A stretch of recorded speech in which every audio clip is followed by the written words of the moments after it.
Chapter 1. Death in the Emergency Room. It was midnight on a hot July Sunday in Milwaukee, Wisconsin. Dr. Maxine Cassidy was still at work at Mercy Hospital Emergency Room. Most of the people she took care of in the ER lived nearby in the rough area of Milwaukee. After 8 hours on her feet, Maxine was exhausted. Shirley, the emergency room nurse, handed her a cup of coffee. "Are you sorry you left your research job at Marquette University?" asked Shirley. "You've only worked here 6 months, and already you look beat." Shirley sat down at the reception desk and watched the ER doors for new patients. Shirley was a big woman who could handle any kind of trouble. Maxine was small and slim, with short brown curly hair. "Coffee break is over, Doctor," said Shirley, nodding toward the woman who was coming through the doors. "Lavelle's here again." Lavelle was a young woman who lived near Mercy Hospital. She often came into the ER. This evening, she had a deep cut on her arm where she had fallen on the sidewalk. Maxine sewed it up and put on a bandage. "Come back in a few days, Lavelle, and I'll check it," Maxine said. Suddenly, Shirley saw that a woman had just entered the ER.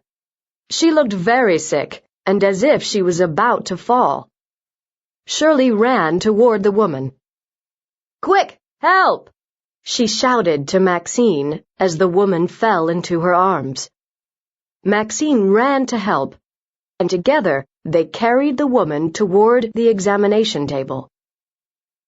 The woman was wearing a red wig, a black leather miniskirt, and a thin pink sweater, and was holding a large black shoulder bag. As Maxine and Shirley helped the woman onto the examination table, her red wig fell off. She had short black hair that was wet with sweat. The woman lifted her head. "Maxine," she whispered. "Where's Maxine?" Maxine gasped. "It's Nanette Meyer, Dr. Hank Meyer's wife." Dr. Hank Meyer was a busy surgeon with many patients. He did surgery in 5 different hospitals, including Mercy Hospital. He was also on the board of Marquette University and sat on the Research Review Committee at Marquette University. His clinic was in the richest part of Milwaukee, near his home. He and his wife, Nanette, lived in a huge white brick house next to Lake Michigan. "Nanette Meyer?" asked Shirley. "Are you sure? Why is she wearing those clothes?" Shirley and Maxine helped the woman sit on the examination table. "Help me, I feel sick," she said. She couldn't sit up by herself. She kept falling against Shirley. "It is Nanette," Maxine answered Shirley. "But why did she come to Mercy Hospital ER? There are hospitals nearer her home." "I can't breathe," Nanette whispered. Maxine was looking at Nanette's arms and legs, but couldn't find any obvious injury. "I don't know what's wrong with her."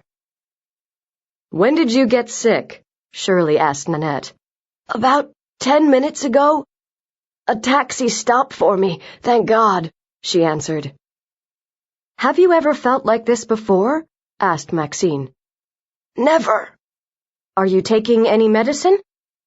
"Yes, it's in my shoulder bag."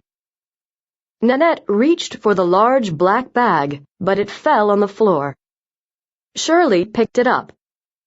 She pulled out a long red dress. She also pulled out lipstick, blue eyeshadow, and 2 bottles of pills. Shirley read from the side of the bottles. "Carisoprodol, ferrous sulfate." Nanette leaned all her weight on Maxine, with her head on Maxine's shoulder. Maxine shook Nanette's arm. "Where were you tonight? What did you eat?" "I didn't eat anything. I took a pill," Nanette said. "Which pill? A pill from your purse?" Shirley asked. Suddenly, Nanette cried out, "I can't breathe! Everything's gone dark!" Maxine and Shirley helped her lie down. Maxine looked into Nanette's eyes.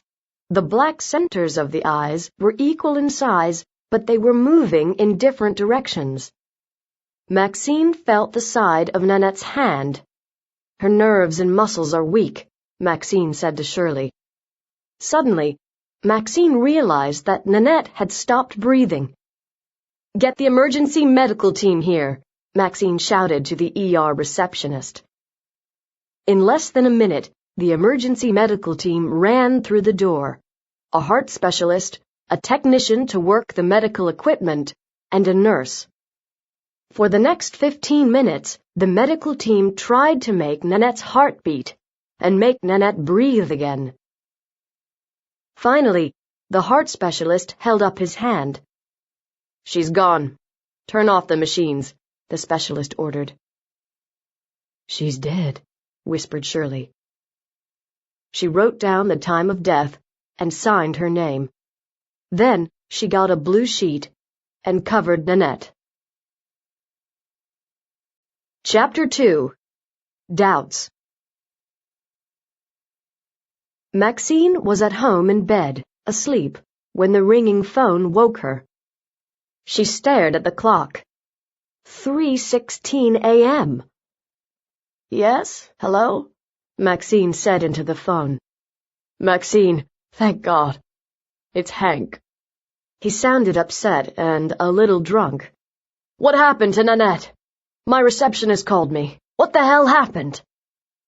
Maxine turned on the lamp and sat up. "Hank, I tried to reach you, but your cell phone was turned off. I'm so sorry to tell you. Nanette came into Mercy Hospital ER about midnight. She was very sick. We did everything we could." "What? I don't understand." "Nanette said she felt sick," began Maxine. "She couldn't breathe. Her muscles were weak. While I was examining her, her heart stopped. The heart specialist tried everything he could, but—" "Hank, I'm so sorry." "Why did Nanette go to Mercy Hospital? There are hospitals nearer to our home." "We could ask the taxi driver," suggested Maxine. "Taxi? What happened to her car?" Hank's voice shook. "I don't know." "Nanette was healthy," Hank said. "She never had any serious illnesses. There was nothing wrong with her heart." "Shall I order an autopsy?" Maxine asked. Hank didn't answer right away. An autopsy meant Nanette's body would be kept for tests. An autopsy was a good idea when a person died with no obvious cause. As a doctor, Hank knew this, but it was a hard decision, and it might delay the burial. "All right," Hank said finally. "Who'll do the autopsy?" "Aaron, here at Mercy Hospital Pathology Lab. I'll ask him to do it as quickly as he can." Maxine hung up the phone and turned off the lamp. She could still hear Hank's voice in her ears. The man had a physical effect on her, and on everyone else. He had a power which either drew people or frightened them away. She had known Hank for 5 years. He'd been very kind to her during her divorce 6 months ago. Hank had suggested that Maxine take a leave of absence from her job at Marquette University. He suggested that she go to work at Mercy Hospital ER. Hank was right. At Mercy Hospital, Maxine was able to put the divorce behind her. As she went back to sleep, Maxine thought about the last time she had seen Nanette. It had been the weekend before, at Hank and Nanette's lovely home by Lake Michigan. It had been a barbecue party by the swimming pool. Most of the guests were doctors that Maxine knew. Some were professors from Marquette University. Maxine thought about Nanette, moving amongst her guests, laughing and talking. It was difficult to think that Nanette was now dead. Monday was Maxine's day off, but she called Aaron at the hospital and asked him to do an autopsy on Nanette. Aaron promised he would do it by the next day. Late Tuesday afternoon, Maxine was back at ER when Aaron phoned from the Mercy Hospital pathology lab with the results of the autopsy. The autopsy didn't show anything unusual. Nanette died of heart failure, he said. And the pills we found in her shoulder bag, did you do tests on them? Maxine asked. Yes, we found nothing unusual. They were just what they said. Thanks for telling me, Aaron.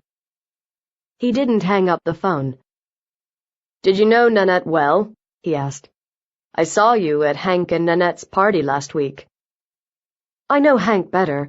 He was on the research review committee at Marquette. He reviewed my research each year. He and Nanette invited me to a lot of parties at their house. An hour later, the ER was empty again. Maxine signed all the reports. She sat down in the armchair to drink coffee. Shirley sat next to her, keeping an eye on the entrance to the ER.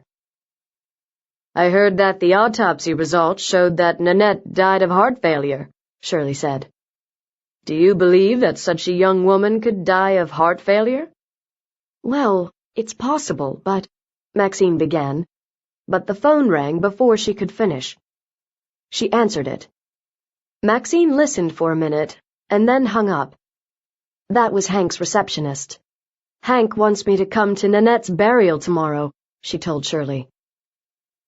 Shirley raised an eyebrow. You know Hank well? She asked. We're just friends, Maxine said sharply. Chapter 3. Poison. Nanette was buried on Wednesday in a grassy space shaded by tall trees. Birds sang, and a light wind from Lake Michigan cooled the July heat. Most people at the burial were doctors and their wives, dressed in expensive suits. They seemed more curious than sad, or just doing their professional duty. There were also many professors from Marquette University, including Maxine's colleague, Dr. Virginia Goust. The reception after the burial was at Hank's house. People filled the beautiful house, talking and eating. Maxine carried her plate into the library, where there was a grand piano and tall bookcases. The walls were covered in the same Chinese material as the comfortable sofas and armchairs. French doors led outside to the garden and the swimming pool. Maxine sat down at the shining library table. Then she felt a hand on her shoulder. Virginia! Maxine exclaimed. She liked Virginia because she was friendly and full of energy. They had been colleagues for years and had shared the same lab at Marquette. Virginia did brilliant research for new drugs. Virginia set her plate of sandwiches on the library table and sat down. Maxine, I've been leaving messages for you at Mercy Hospital. Why don't you call me back? Maxine took a bite of her sandwich. I'm sorry. I've been working so hard lately. What do you do besides work at the ER? Have you met any nice men? Are you dating anyone? Virginia leaned forward. No, Virginia. I'm still learning how to be an ER doctor. After 3 years doing research at Marquette, I'd forgotten what a heartbeat sounded like, replied Maxine. Virginia raised an eyebrow. I still don't understand why you left Marquette. You were doing excellent research. It's only a temporary job at Mercy Hospital. I need something different to help me start my new life as a single woman. My research is waiting for me, and in 6 months I'll come back. Virginia started searching for more news. I heard you were the doctor in the ER when Nanette died. Was she really wearing a tight leather skirt and a red wig? Maxine looked around nervously. Where did you hear that? There are no secrets in hospitals, dear. There are always people watching. I heard that Nanette died of heart failure. Maxine frowned. That's what the report of the autopsy said, but I think it's a mistake. Why? Asked Virginia. Because Nanette was a healthy woman. Hank said she had never been seriously ill. There was no reason for her to die suddenly of heart failure. Virginia nodded. True, she used to play tennis with me at the tennis club. She was always giving parties. Do you know why she suddenly got so sick? I tried to ask her where she had been before she came to the ER, Maxine went on. But I didn't have time to talk to her before she died. Didn't Nanette tell you anything at all? Asked Virginia. Maxine tried to remember. Nanette said something about a pill. But Aaron tested all the pills in her purse. He said there was nothing unusual. Do you know why she was wearing those strange clothes? Virginia asked. No. Maxine leaned forward and asked softly, Have you heard anything strange about Nanette? Not a word, replied Virginia, loudly. But I saw you giving Hank hungry looks at the burial. Are you having an affair with him? Maxine gasped. Absolutely not. And don't start telling people anything about Hank and me. We're just good friends. Maxine stood up quickly and went towards the front door. Hank was shaking hands with people who were leaving. Hank's face was pale, and his eyes were red. He held both Maxine's hands. She kissed his cheek. I'll call you, she promised, and hurried out into the hot sun. Ahead of her was an old friend, Stanley, a brilliant professor and researcher in biochemistry at Marquette. Maxine had talked to him a lot about her own research when she needed advice. I need to talk, said Maxine. You're worried about Nanette's death, Stanley guessed. They walked a short distance to a cafe and ordered some coffee. There's something wrong, but I don't know what, Maxine began. I don't even know how to start looking for the answer. In the ER, I thought that Nanette had heart failure. The heart specialist agreed. The autopsy said that she died of natural causes. But now I have started to think that her heart failure was caused by something that was not natural. I think we don't know the whole story. Stanley listened patiently as Maxine explained the details. I feel like a failure, Maxine admitted. Nanette came to Mercy Hospital ER and called my name. She thought I could save her, but I couldn't. Maybe I even did something wrong. Maybe it's my fault that she died. I'm a researcher, not an ER doctor, said Stanley. But I work in biochemistry, so I can make an educated guess. Nanette got sick very quickly, and her body shut down very fast. Her nervous system shut down first, which caused her muscles to get weak. To me, that sounds like poison. Poison? Exclaimed Maxine. Impossible. Aaron didn't find any poison when he did the autopsy. You can't find many poisons unless you do specific tests for them. Try to find a poison that affects the nerves and then causes heart failure, like a snake poison, for example. I don't understand, Maxine said. How could she get hold of poison? Before you worry about that, you have to find out which poison killed her, Stanley advised. How? Maxine asked. She's buried. Ask Aaron if he saved any blood from the autopsy. I'll do that, said Maxine. She stood up to leave. Wait, said Stanley. Is this the right thing to do? Is it important to find out how Nanette died? The autopsy report says heart failure. Hank seems satisfied with that. Maybe Nanette should be left in peace. Maxine drove to Mercy Hospital ER and arrived with enough time to go to the pathology lab and talk to Aaron. Aaron was doing an autopsy when Maxine pushed open the swinging doors of the pathology lab. He was wearing gloves, a green mask over his fat cheeks, and a large green surgical gown over his clothes. Maxine stood by the door and held a mask over her mouth. I want to talk to you about Nanette's autopsy results, said Maxine. Her report's in the top drawer over there, Aaron answered. I don't want the report. I want you to do another test. I think Nanette was poisoned. Aaron stopped cutting. Poisoned? He exclaimed. With what? A nerve poison. Aaron laughed. Like snake poison? Maybe. Can you test for a poison that weakens the nerves and muscles, like what happened to Nanette? I want to find out why Nanette died suddenly of heart failure, and testing for nerve poison is one way to start looking, Maxine explained. Aaron raised his thick eyebrows. Everyone is satisfied with the autopsy results, including Hank. I'm not, Maxine said. A 35-year-old woman should not suddenly die of heart failure. Are you worried that you did the right thing in the ER? Be careful, Maxine. If I do another test, you might find out things you don't want to know. Like what? Like you made a mistake in the ER.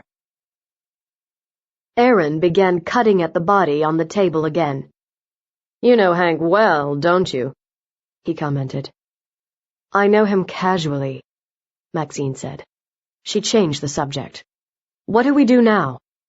I saved some blood when I did the autopsy. The bottle is in the freezer. Do you always save blood from autopsies? Maxine asked. Yes, for a few months anyway. Sometimes the police have come in here months after someone died and have told me to do another test.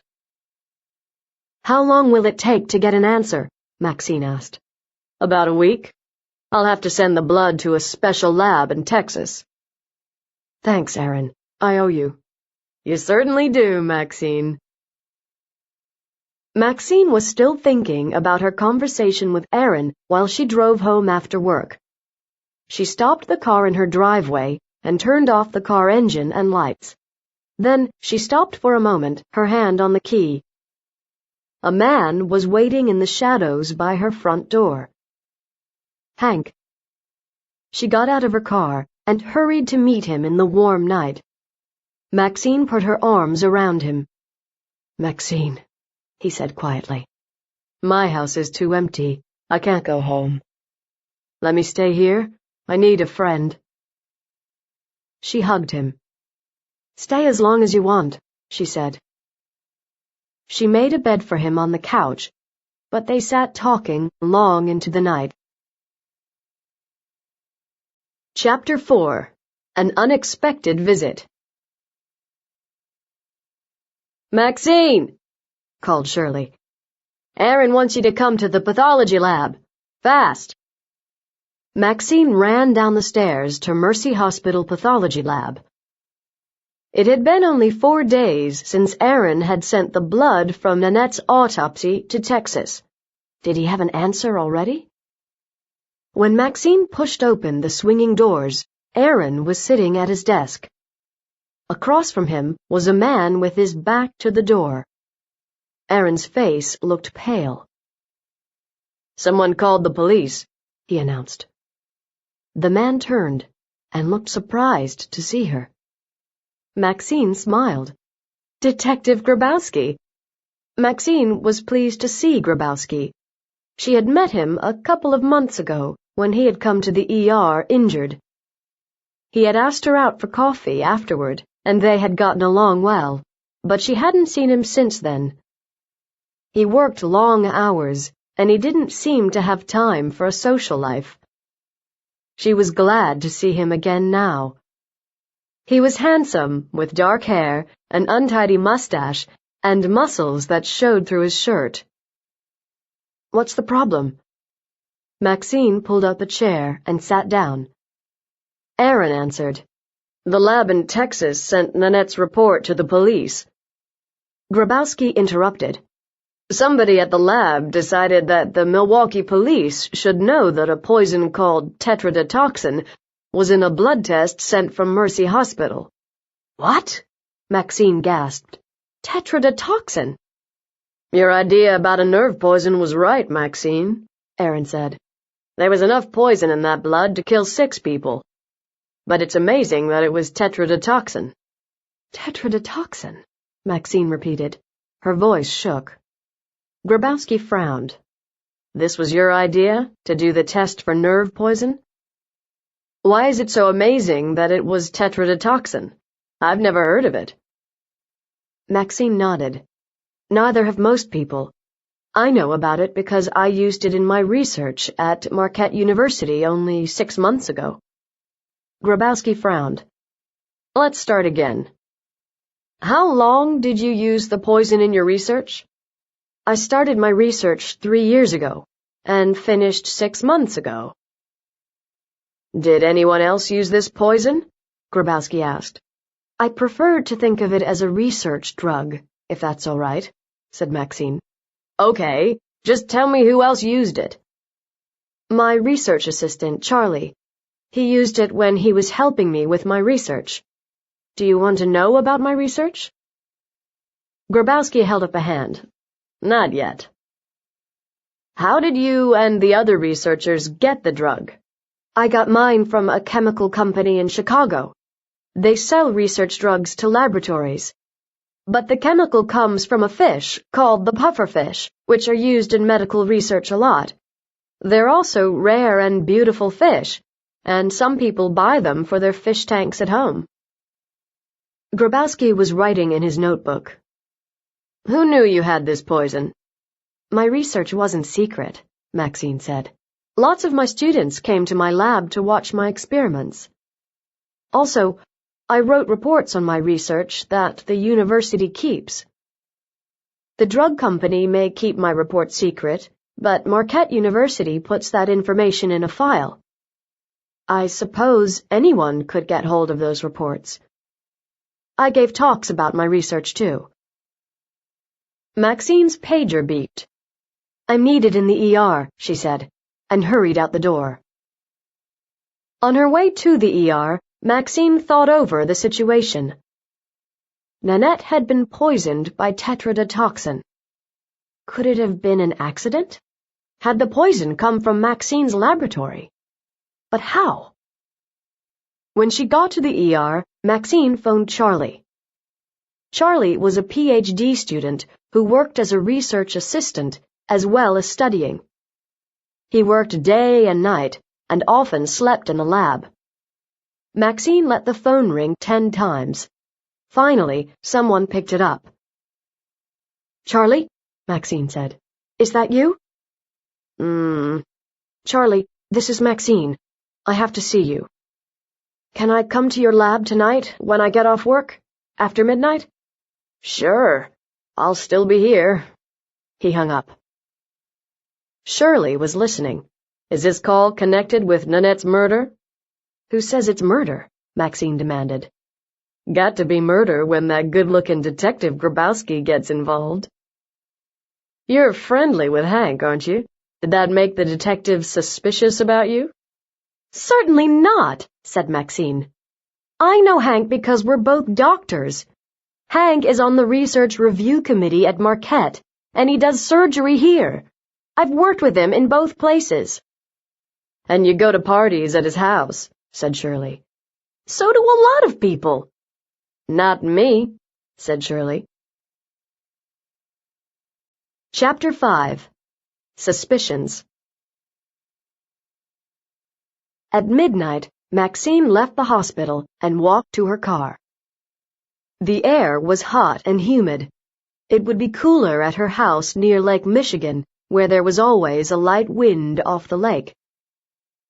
Maxine was tired and wanted to go home to bed, but she had to talk to Charlie. The buildings of Marquette University were dark among the trees. Maxine parked her car on the street and walked through the trees to the biochemistry building where Charlie was working. She opened the door with her key. She had not returned her key when she left 6 months before. She thought she would be coming back. A thin line of light was under Charlie's lab door. Maxine opened the door. Then she stopped, surprised. Grabowski was leaning against the computer. "What are you doing here, Grabowski?" Maxine demanded. "I phoned Charlie this afternoon, after you called him," replied Grabowski. "He told me you were coming here tonight. I decided to come too. I wanted to find out why you're in a hurry to talk to him," replied Grabowski. Charlie looked nervous. "Detective Grabowski was asking about your research, Maxine. What's this all about?" "I found out today that Nanette was poisoned with tetrodotoxin," Maxine said. Charlie's face turned pale. "Poisoned? How?" "That's what we're trying to find out," said Grabowski as he opened his notebook. "No one in any Milwaukee university is doing research that uses pufferfish or tetrodotoxin. That means this lab is the only place we know that definitely had the poison. That puts you in a very bad position, Maxine." "How did you get your tetrodotoxin?" Charlie answered. "We mailed a chemical supply company a document that proved we were a university laboratory. Then the company sent us the tetrodotoxin by special mail." "Where did you keep the poison when it got here?" Maxine answered. "I locked it in my desk." Grabowski turned to Charlie. "Did you have a key to that desk?" Charlie looked nervous. "Yes, but I didn't need it. Maxine usually didn't lock it. She forgets to lock anything. Probably her car is not locked right now." Maxine's face turned red. The night she had gone out for coffee with Grabowski after work, she had returned to her car and found it unlocked. Grabowski had advised her to be more careful in the future. "Tell me more about tetrodotoxin," Grabowski said. "How did you use it in your experiments?" Maxine explained. "My research was about heart medicine. I used tetrodotoxin in the research. It stops the heartbeat without killing the heart, so that experiments can be done on the heart.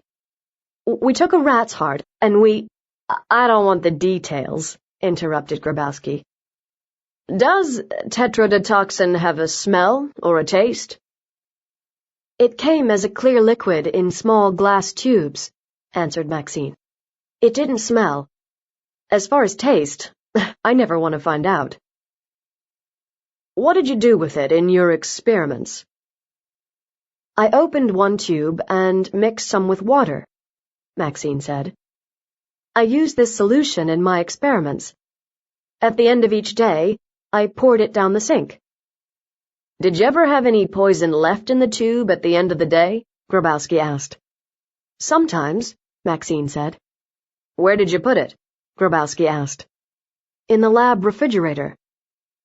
"Who used the lab refrigerator?" Grabowski exclaimed.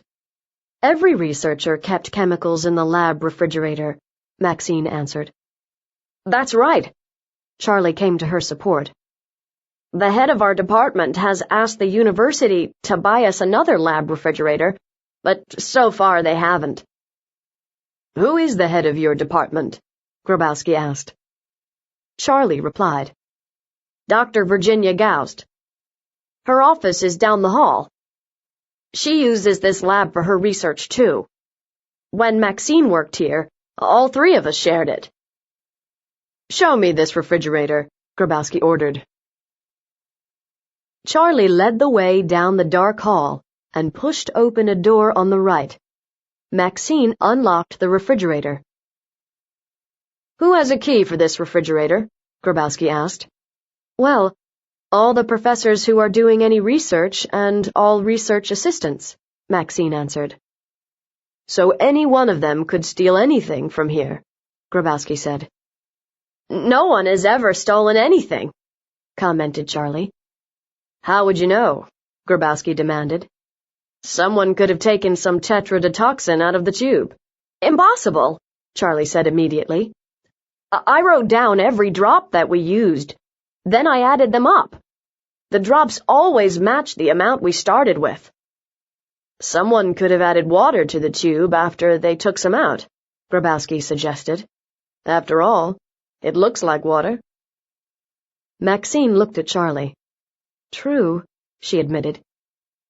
Would you know from your experiments if you were using a weaker solution? Grabowski asked. I'll check my records, said Maxine. There might have been some unusual results, but results change for many reasons. The temperature of the room, for example.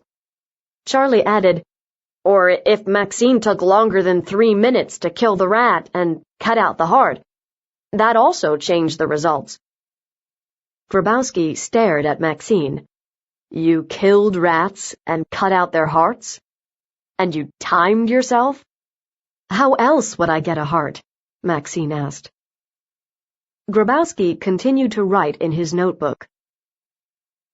What happened to your tetrodotoxin when you stopped your research?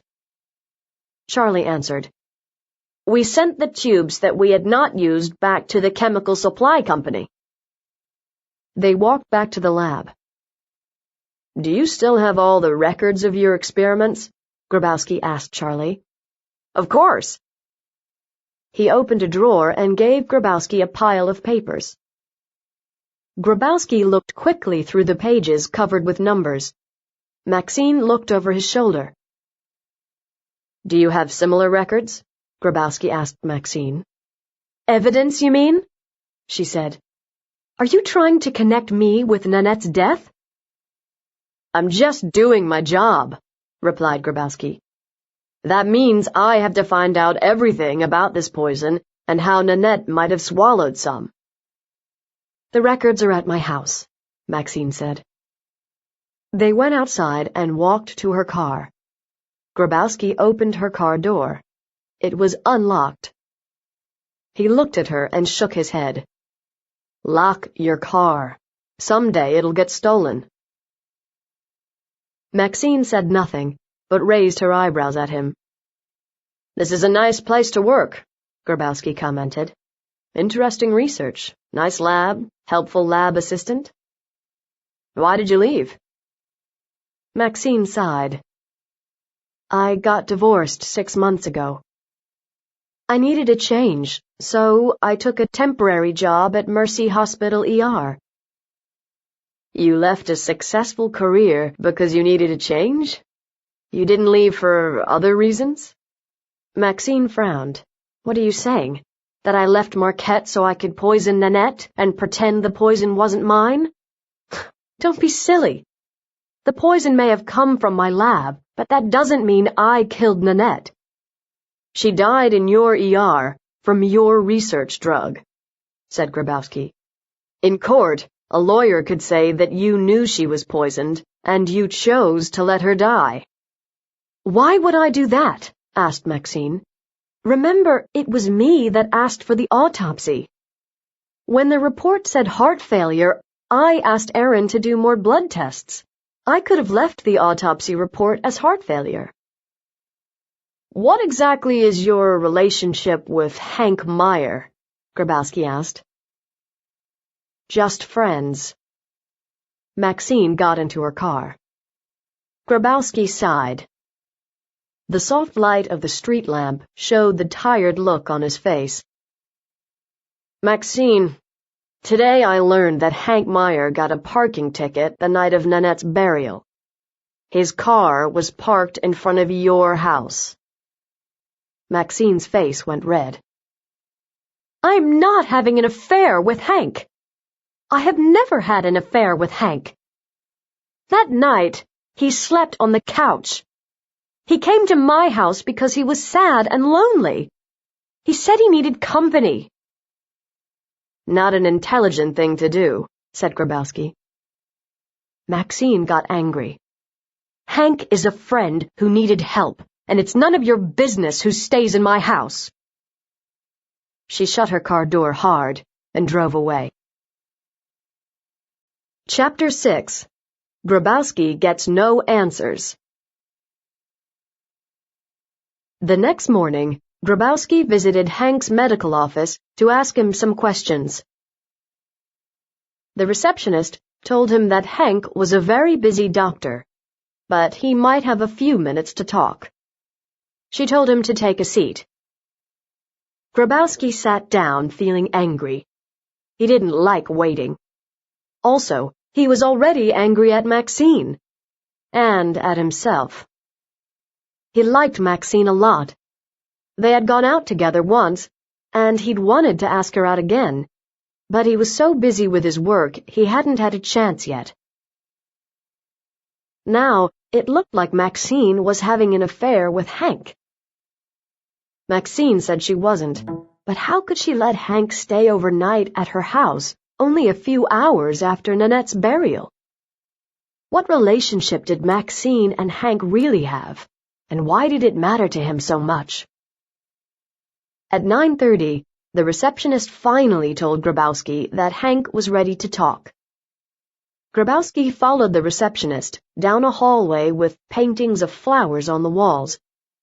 Hank's elegant office had bookshelves on 2 walls, a thick Chinese rug, and long white curtains over the window. Hank was sitting in a large leather chair behind a beautiful wooden desk. He looked cool and fashionable. Grabowski was wearing old trousers and a short-sleeved shirt that was damp with sweat. Grabowski sat down in a leather chair and looked at the paintings and Chinese rug. He wondered how much money Hank would get from Nanette's will. "What can I do for you?"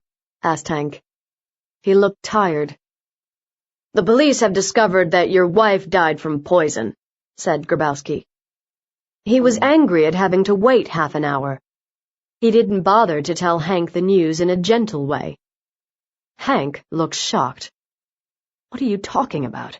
Nanette died from heart failure. The autopsy report said that."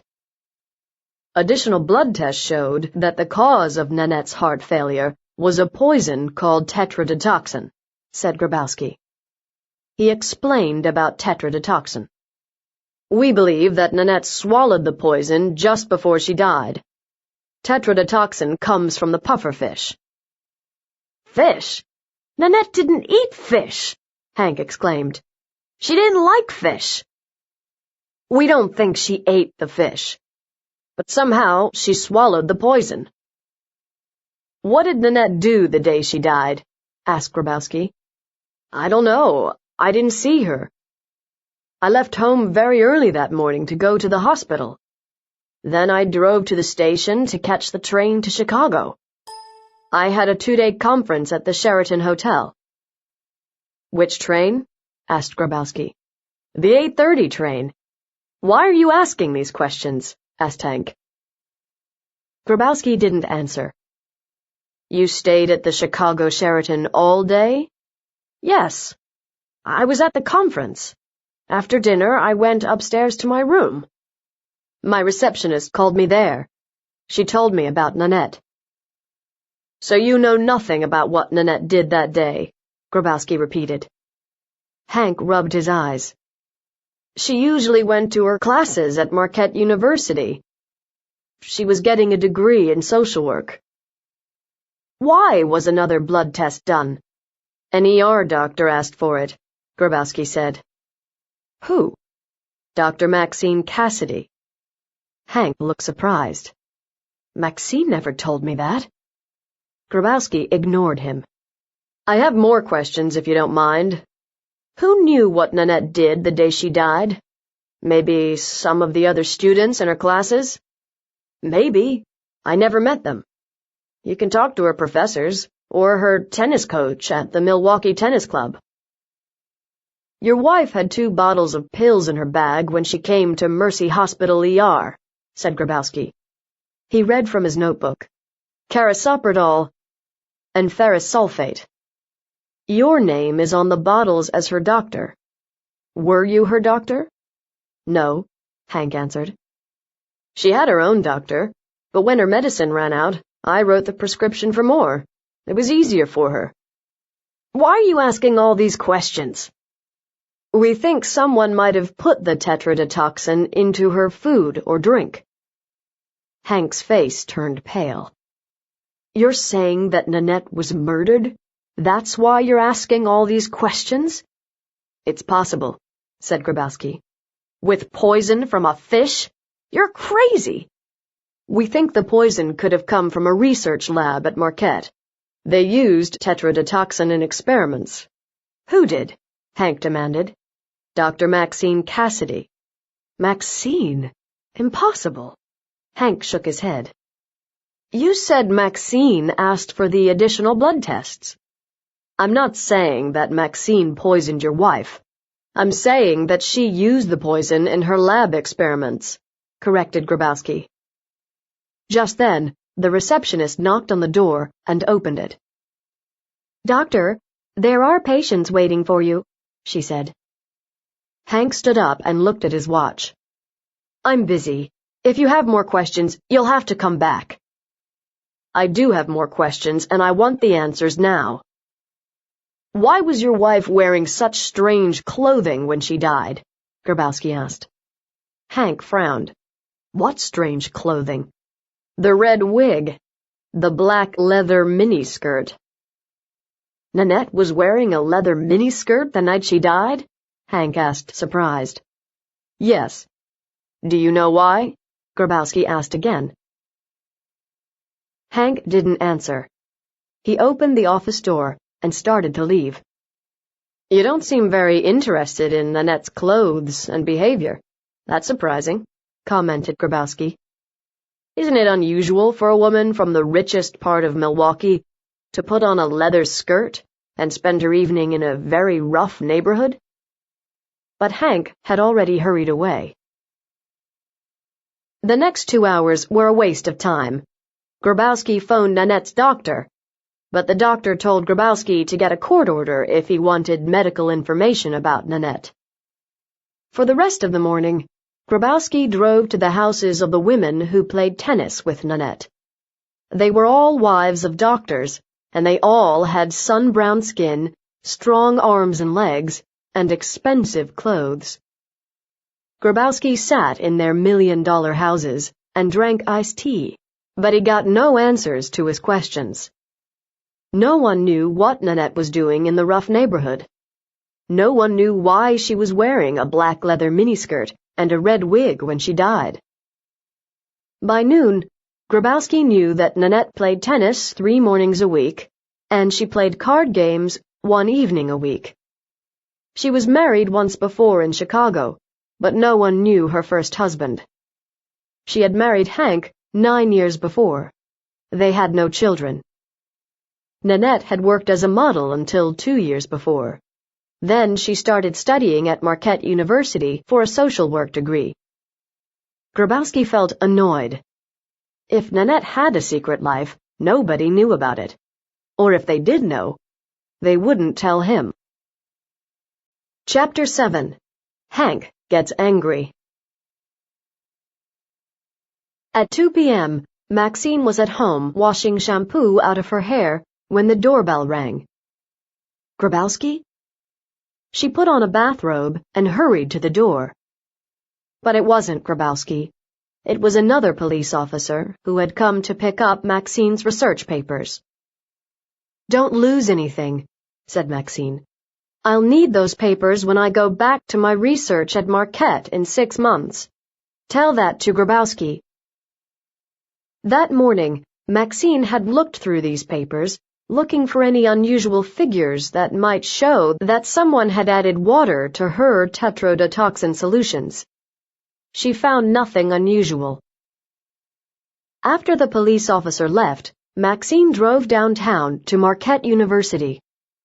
She needed to talk to someone about what was happening. She thought of Virginia Goust. Virginia shared a lab with Maxine. If the poison that killed Nanette came from Maxine's lab refrigerator, Virginia might have an idea how that had happened. Maxine parked her car under the same trees by the biochemistry building where she had parked it the night before. Inside was a strong smell of research chemicals used by students and professors. She knocked on Virginia's office door. Virginia was sitting at her desk, staring at her computer. Papers covered her desk. "Maxine," she called out with her usual good cheer. She quickly put her papers into her drawer. "I was just talking about you with a handsome police detective named Grabowski. He says that Nanette died from poison. He also said you asked for tests to be done for that poison. How did you know?" Stanley suggested it. Maxine took some exam papers off a chair and sat down. "What else did Grabowski ask you?" "He asked how long I'd known you, what kind of researcher you were, how careful you were with your chemicals. What's going on, Maxine?" Maxine decided to tell Virginia everything, except about Hank spending the night at her house after Nanette's burial. But before she could start explaining, she was interrupted by Charlie. He came in and sat down. Virginia frowned at him. "Don't you have work to do?" she asked Charlie. "It can wait," answered Charlie. "Are you talking about Nanette's murder?" he asked Maxine. "Does Grabowski have his eye on anyone besides us? Last night I thought he was going to put us both in jail." Virginia was listening closely. "What did Grabowski tell you?" she asked. "He said he hasn't found any other place in Milwaukee where there is tetrodotoxin. Only this lab," Maxine replied. "Maxine!" Virginia cried. "If Grabowski thinks the tetrodotoxin came from here, doesn't that put you in a bad position?" "It puts me in big trouble, as Grabowski said. For that reason, I want to find out where Nanette got the poison, in case Grabowski decides I poisoned her." Virginia frowned. "That poison acts quickly," Maxine said. "Grabowski needs to find out who Nanette was with just before she came to Mercy Hospital." "How did she get to Mercy Hospital?" asked Charlie. "Taxi," answered Maxine. Charlie smiled. "There's your answer. Find the taxi driver and ask where he picked her up." Virginia turned to Charlie. "You waste a lot of time sitting around doing nothing. No wonder you don't have your PhD yet." "I don't have my PhD because you won't approve my reports," said Charlie angrily. Maxine ignored the usual argument between Charlie and Virginia. They had never liked each other. "I'll ask Grabowski if he's found the taxi driver," Maxine said. She wrote a note for herself. She would ask Grabowski when she saw him again. She got up to leave. Virginia held up a hand. "Do you want to play tennis at the club after work tomorrow night, Maxine?" she asked. "I'll be up until midnight too, working here. The tennis courts are always free after midnight." Maxine agreed. She used to play with Virginia once a week at midnight at the tennis club. It stayed open all night. Charlie followed Maxine to the entrance door of the building. "Charlie," said Maxine, "what's wrong with Virginia? You two never got along, but she's getting even ruder. If you would put on a clean shirt and shave, she might be nicer." Charlie looked around to make sure no one heard him. "Virginia's been in a terrible mood lately. I think she's having trouble with her research." "Impossible!" exclaimed Maxine. "Virginia's famous for her research. Research is her life. All she does is work." Charlie shook his head. "This year, the Research Review Committee at Marquette will review her research. They'll decide whether she will keep her lab and office, her salary, everything. Even if the drug company keeps giving her money, she might not have a place to do her research." "Virginia will have no problem getting her research approved," laughed Maxine. Charlie lowered his voice. "She stopped doing any lab work months ago. She told me that she doesn't need the lab computer anymore. But she sits in her office for hours working on her reports, as if she is having trouble. Maybe she's writing something for a medical magazine, suggested Maxine. Charlie lowered his voice. I think her research money has been cut, Maxine. 6 months ago, she said she would buy a new refrigerator for the lab using her research money, but we still have no new refrigerator. You and Virginia don't like each other, but that's no reason to doubt her research, frowned Maxine. This has nothing to do with me. Virginia has been seeing Hank.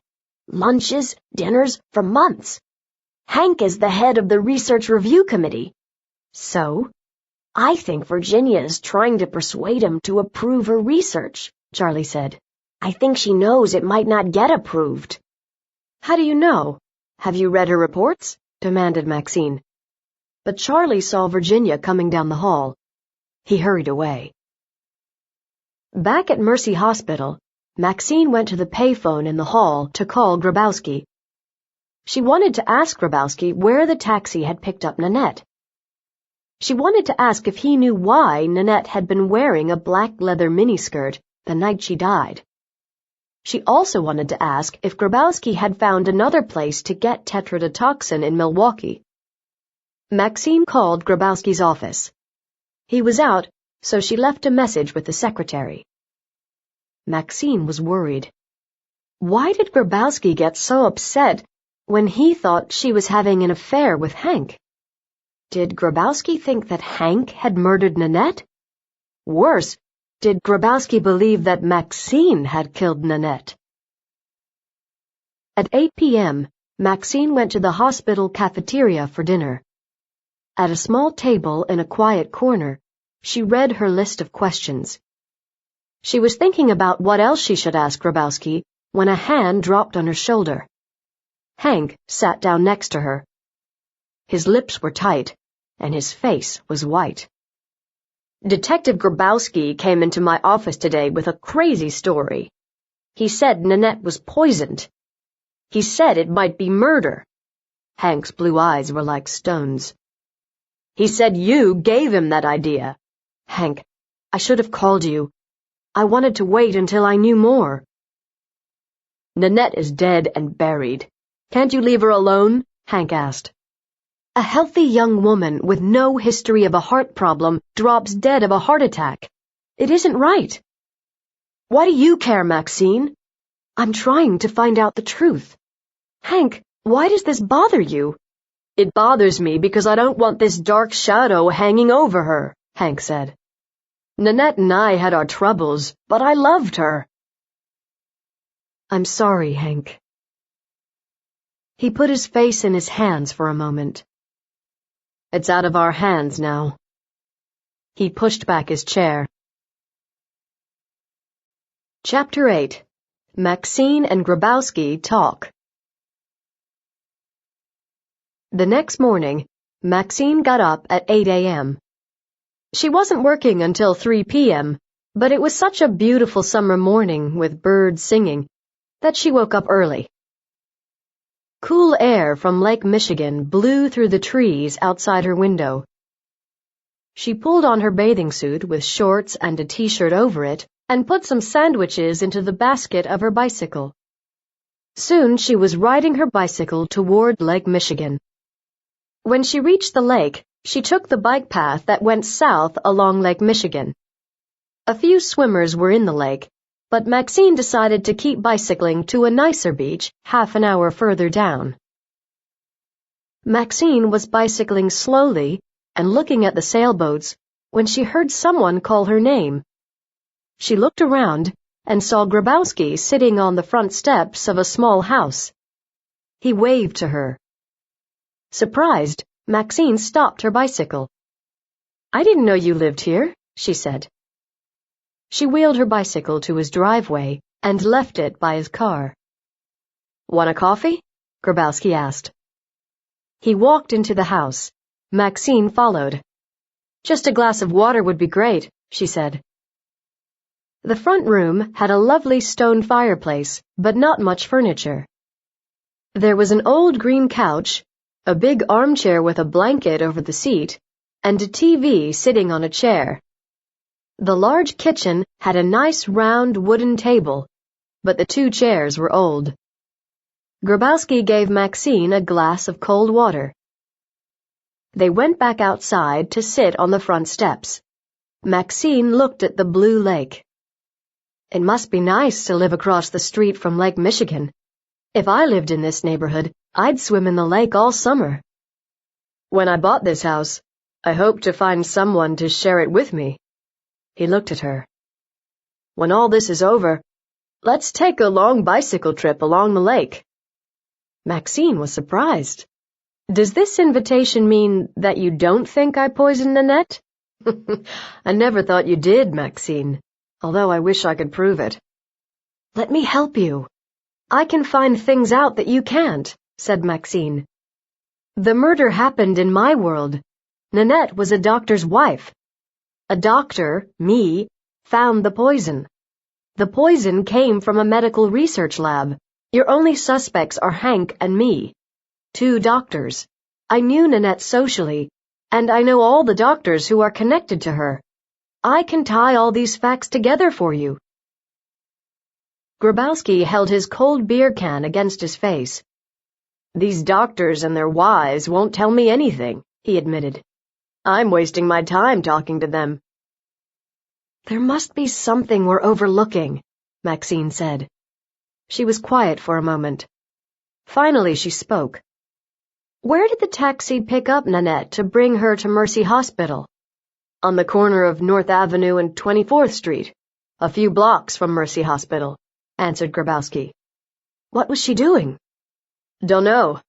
The taxi driver said she was alone, said Grabowski. Did anyone in that neighborhood see her? Maxine asked. In that neighborhood, nobody talks to police, Grabowski said. Don't you have plainclothes police there? Maxine asked. Yes, but they are looking for people selling drugs. None of the plainclothes police saw Nanette or heard about her, which means she wasn't selling or buying drugs. That's good news, Maxine said. Then she frowned. Grabowski touched her arm. What is it? Hank came to Mercy Hospital ER last night. He was angry that you are investigating Nanette's death. He was angry at me for asking questions. Why? Asked Grabowski. Doesn't he want to know why she died? I don't know. It's strange, Maxine said. Maybe he knows something that he doesn't want me to find out, said Grabowski. Maxine didn't answer. Tell me about Virginia, Grabowski went on. You worked with her in your lab at Marquette. What does she do at Marquette? She teaches medical students, and she does research that is world famous. Virginia has a brilliant career. You sound jealous, Grabowski said with a smile. No, Maxine shook her head. Virginia has a brilliant mind, and she works harder than any researcher I know. She's at her lab nights, weekends, holidays. She also gets more money for her research than anyone I know. What is her research? Grabowski asked. Maxine didn't answer for a long time. Can you keep this quiet? It's not a secret, but Virginia doesn't want it to become public information. Is she worried someone might steal her ideas? Grabowski asked. No. People might get nervous. Virginia is trying to find a new drug to stop leprosy. Leprosy? Grabowski looked shocked. Don't worry, leprosy can be cured with antibiotics, Maxine explained. It's a skin disease. Then why is Virginia looking for a new drug? People with leprosy have to take 3 different antibiotics for 1 year, Maxine continued. They take 2 different antibiotics once a month, and another antibiotic each day. The problem is that most leprosy cases are in poor countries, where there are wars or drought. People often have to leave their homes and live in different places. It's difficult for doctors to find these people and give them all the pills for a year. It would be better to find a drug that cured leprosy more quickly and with fewer pills. What's the situation in the U.S.? Grabowski asked. Virginia told me that about 150 people get leprosy each year. Do you think Virginia will find a new drug? Grabowski asked. She says she's making progress. Maxine didn't tell Grabowski what Charlie had said about Virginia's problem with her research. But even if Virginia has found a new drug, it has to be approved by the Federal Drug Administration, the FDA. This can take years. The leprosy disease only grows on humans and on mice feet.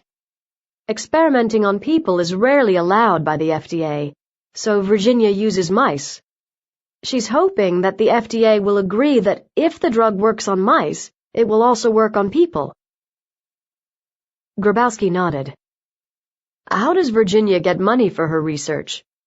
From the federal government and from drug companies. They give the money to Marquette University.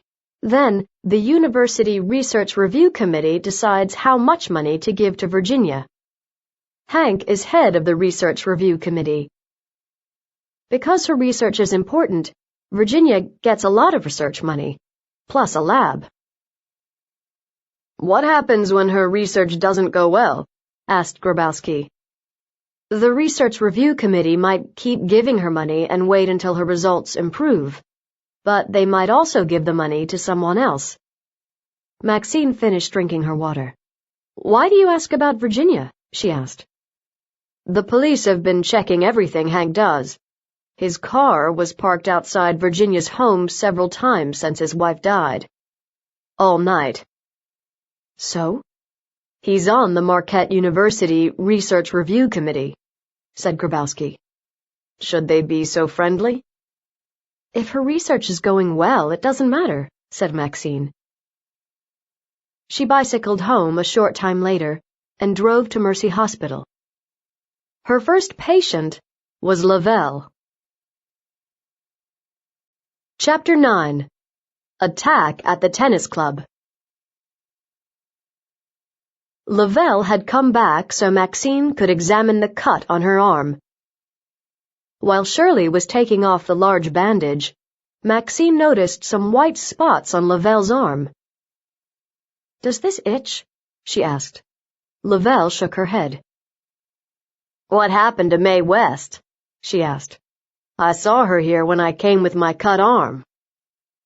Mae West? That isn't her real name, Lavelle smiled. She told us to call her Mae West. You know, like the film star. She was a strange lady. Nobody came in here called Mae West, Shirley said. It was last week, Lavelle said. Mae died. Too bad. She was a nice lady. Lavelle, are you talking about a woman with a red wig? Maxine asked. That's right. Shirley shook her head. Her name wasn't Mae West. I told you her real name isn't Mae West, Lavelle said. How did she die? Shirley looked at Maxine. Is she talking about Nanette? Lavelle, how do you know her name was Mae West? Maxine asked. It's a long story, said Lavelle. She stood up. I have to go. I'm late. I have to talk to you about this, Maxine said. Can we meet tomorrow? Lavelle looked unsure for a moment, and then said, I can't tomorrow. I can meet you the day after. Cafe Italia, across from the North Avenue Public Health Clinic, around noon. Then she left. At midnight, after work, Maxine drove to the Milwaukee Tennis Club. Only a few cars were parked in front of the club, but Virginia's wasn't there. Maxine wasn't surprised. Virginia was always late. The receptionist wasn't behind the counter either. Probably she went to get coffee. The long hall to the dressing rooms was dark. Maxine walked to the women's dressing room and opened the door. Virginia? She called. But the room was empty. She hung up her jacket and changed into her tennis dress. She was pulling her sweater over her head when she heard someone walking out of the shower room behind her. Virginia, she called, turning around. But suddenly, the lights went out. The room was completely black. Hey, turn on the light, she shouted. Behind her, she heard a noise. Who's there? She called. She waited, listening for footsteps. She moved toward the door to the hall. quietly feeling along the wall to find the light switch. She heard someone breathing and the small sound of a footstep. Someone was in the room with her. "Help!" she shouted. Suddenly, a blow came out of the dark. Something hit her over the back of the head. "Help!" she screamed again, hoping the receptionist would hear. She fell forward over a chair, hitting her head against a cupboard with cans of tennis balls. The cans fell on the floor noisily. The noise told the attacker where she was. Another blow hit her on the head again and on the arm. "Stop!" she screamed. She fell on the floor, covering her head with her arms. Just then, shouts came from the reception area. The door to the hallway opened and closed. The person had left. Footsteps were coming down the hall toward the women's dressing room. When the door opened and the light went on, Maxine was lying on the floor, her head and arm covered with blood. "Maxine!" Virginia gasped. A moment later, the receptionist and a security guard entered. "Where were you?" Virginia asked them angrily. She knelt beside Maxine and looked at her head and arms. "Maxine? Can you hear me? You're gonna be okay." The security guard phoned for an ambulance. The receptionist looked shocked. "I only left the desk for a few minutes," she said quietly. The ambulance took Maxine to Mercy Hospital. When the ambulance medics brought her into Mercy Hospital ER, Grabowski was waiting. "How did you know I was coming in an ambulance?" Maxine groaned. She had trouble talking, her head hurt so much. "The ambulance called the ER to say they were bringing you. Shirley called me." Grabowski held her hand. "What happened, Maxine?" "Somebody came into the women's dressing room while I was waiting for Virginia and hit me over the head." "But why?" exclaimed Virginia, who had followed the ambulance in her car. "The doctor is ready to see Maxine," Shirley said. "Talk to her later." Maxine closed her eyes. She felt Grabowski's lips on her cheek. She woke up the next morning in a hospital bed. Her right arm didn't move. It was held tight with a bandage. Then she saw Grabowski sitting in a chair. "The nurse said that you shouldn't move your fingers," he said. "How do you feel?" "Terrible." "What can you remember about the attack?" Grabowski asked. "The light went off and someone hit me," Maxine said. "Man or woman?" "I don't know," Maxine replied. "Didn't the receptionist at the tennis club see someone go into the women's dressing room before me?" Grabowski shook his head. "The receptionist was in the bathroom. Virginia came to the club a bit later. She was sorry she was late." "I'm sorry, too," said Maxine. She closed her eyes. At noon, the doctor told Maxine she could go, and Grabowski drove her home.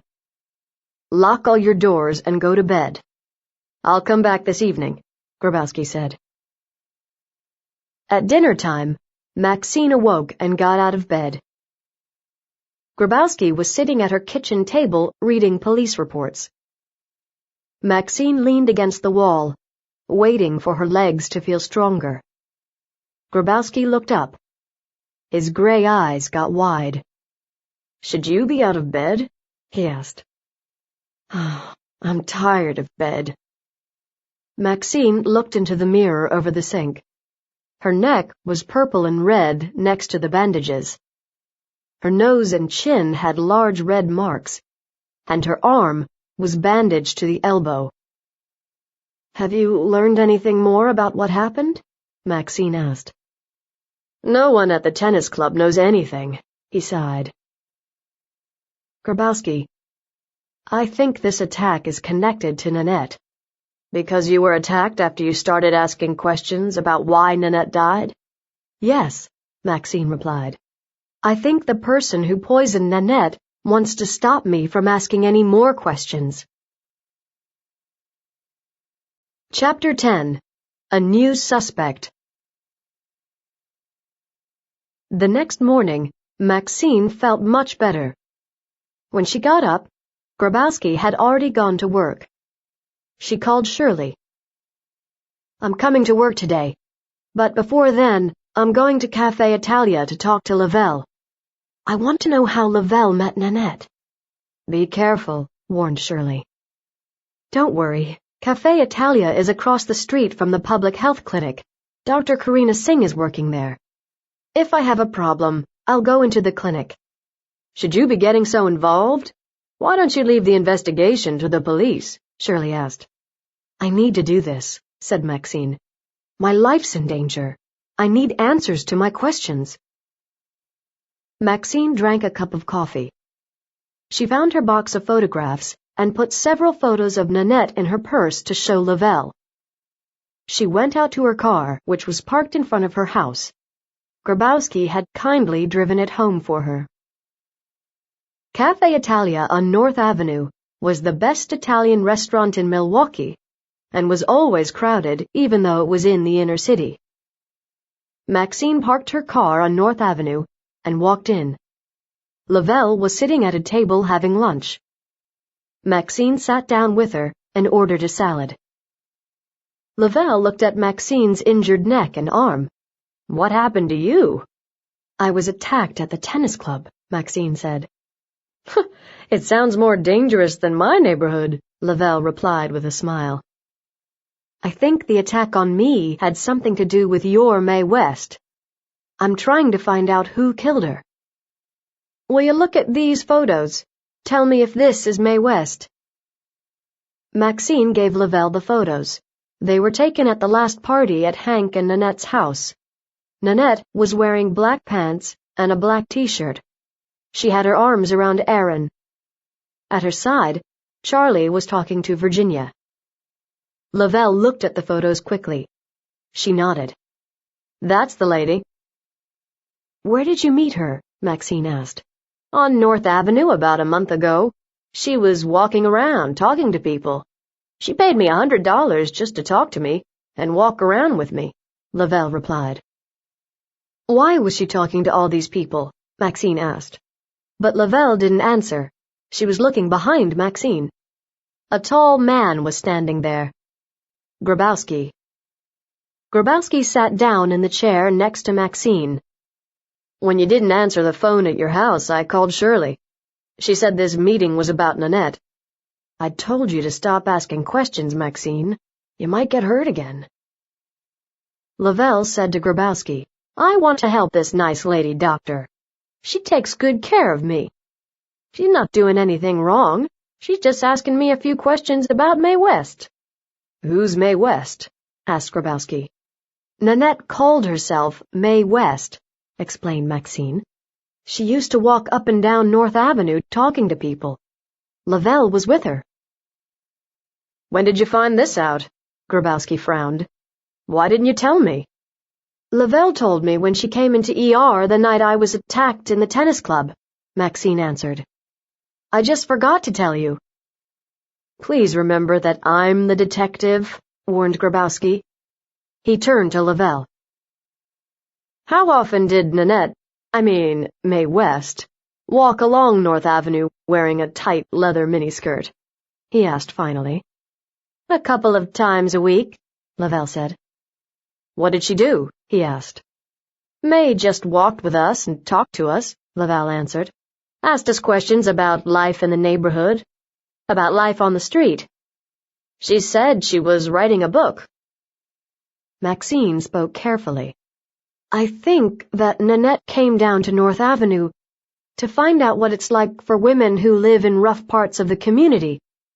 She was getting a degree in social work, remember? There's a lot of crime in this area and a lot of criminals. Maybe she found out something that she wasn't supposed to know." "What do you mean?" asked Grabowski. "Nanette was a curious person, always asking questions," Maxine explained. "There are some pretty dangerous characters in this neighborhood. I don't think they would have liked being watched, and they certainly wouldn't want anyone to write about them in a book. Maybe Nanette found out something pretty big. Grabowski took out his notebook and turned to Lavelle. "All right. Tell me what happened when you were out on the street with Mae West." "Mae just talked to people," replied Lavelle. "One man drove up in a car and wanted her to get in. She wouldn't. The man looked angry." "What did the man look like?" Grabowski asked. Lavelle shrugged. "White man, dressed nice." "Did she ever get pills from anybody?" asked Maxine. "Pills?" Lavelle looked nervous. She didn't answer. "Drugs," Grabowski interrupted. "Did she ever buy drugs?" "No, sir. She didn't even drink," Lavelle replied. "When we were in a bar, she had a club soda." "But she was interested in the drug-taking that goes on around here. She wanted to write all about that in her book." "Did she usually stay with you all evening?" Grabowski asked. "Only a few hours. She wore high heels, and when her feet started to hurt, she would drive away in her car. She put on a long red dress over her clothes," Lavelle added. "Did she ever see that man again? The man who wanted her to get in his car?" Grabowski asked. "No," Lavelle shook her head. "But a few days later a different man stopped to talk to her. She got in the car with him and talked. Then they drove away together." "What time was that?" Grabowski asked. "About 10 at night," Lavelle answered. "A couple of hours before she got sick." "Sick?" Maxine cut in. "When she went to the hospital to see you," Lavelle explained. "That was the same night I saw her at Mercy Hospital ER." Maxine picked up a photo of Nanette. "I wish I knew who she drove away with on the night she died." "I can tell you that," Lavelle said. She picked up a photo from the table and put her finger right on the man in the middle. "Aaron!" exclaimed Maxine. Chapter 11. Lies. Lavelle left, and Maxine and Grabowski ordered coffee. Maxine said to Grabowski, "I know what you're going to say. I should have told you I was meeting Lavelle for lunch. I should have told you about Mae West. But I wanted to talk to Lavelle on my own first. I wanted to find out as much as I could before I spoke to you." "Maxine," said Grabowski, taking her hands, "I know you're not afraid to ask questions. I know you're a smart and determined woman. But finding out how Nanette died isn't your job. That's my job. I think Nanette was murdered, and I think you're in danger. From now on, please tell me any information you get, and I'll take it from there." Okay, said Maxine. "But the important thing is that we now know Aaron was with Nanette the night she died. He can tell us why Nanette was on North Avenue." Grabowski frowned. "Why didn't Aaron tell me this before? This is very suspicious. Maybe Aaron was the last person to see Nanette before she was poisoned." Maxine gasped. "You think maybe Aaron poisoned Nanette? Why? He hardly knew her." They were both silent for a moment, and then Maxine spoke. "Aaron did warn me not to ask for another blood test. He said I would find out things I might not want to know. But I can't believe he's a killer." "Hank didn't want you to ask questions either," said Grabowski. "Maybe both of them know something they don't want the police to know." "Hank wouldn't poison Nanette," Maxine said in surprise. "He loved her." "How do you know he loved her? He came to your house the night after Nanette's burial. That makes it look like he wasn't very sad about losing his wife. He's been staying at Virginia's house, too. Next you'll be saying that Virginia poisoned Nanette," Maxine said angrily. Grabowski finished his coffee and stood up. "You learned that Nanette was calling herself Mae West. That night, somebody attacked you at the tennis club. Maybe there's a connection." He and Maxine went out of the cafe to the hot street. "What do we do now?" Maxine asked. "Talk to Aaron?" "We talk to no one," Grabowski said. He took her arm and pulled her toward her car. "I talk to Aaron. You go to work. It's only 2:00. I have an hour before I have to be at the hospital." "Then go home and put some ice on your neck. You're turning purple," Grabowski said with a smile as he left. Maxine sat in her hot car. An hour and nothing to do. Working in the ER had taught her to take action.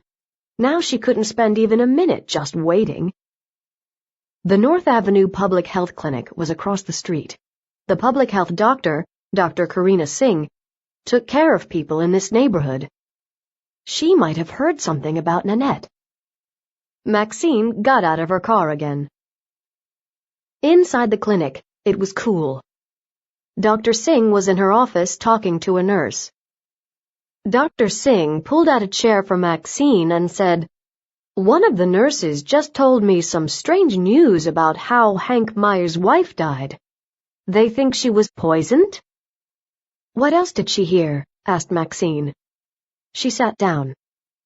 "That you used the same poison in your research.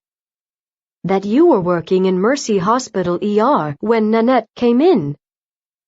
That Nanette was wearing a leather miniskirt and a red wig," Dr. Singh said. "All true," Maxine nodded.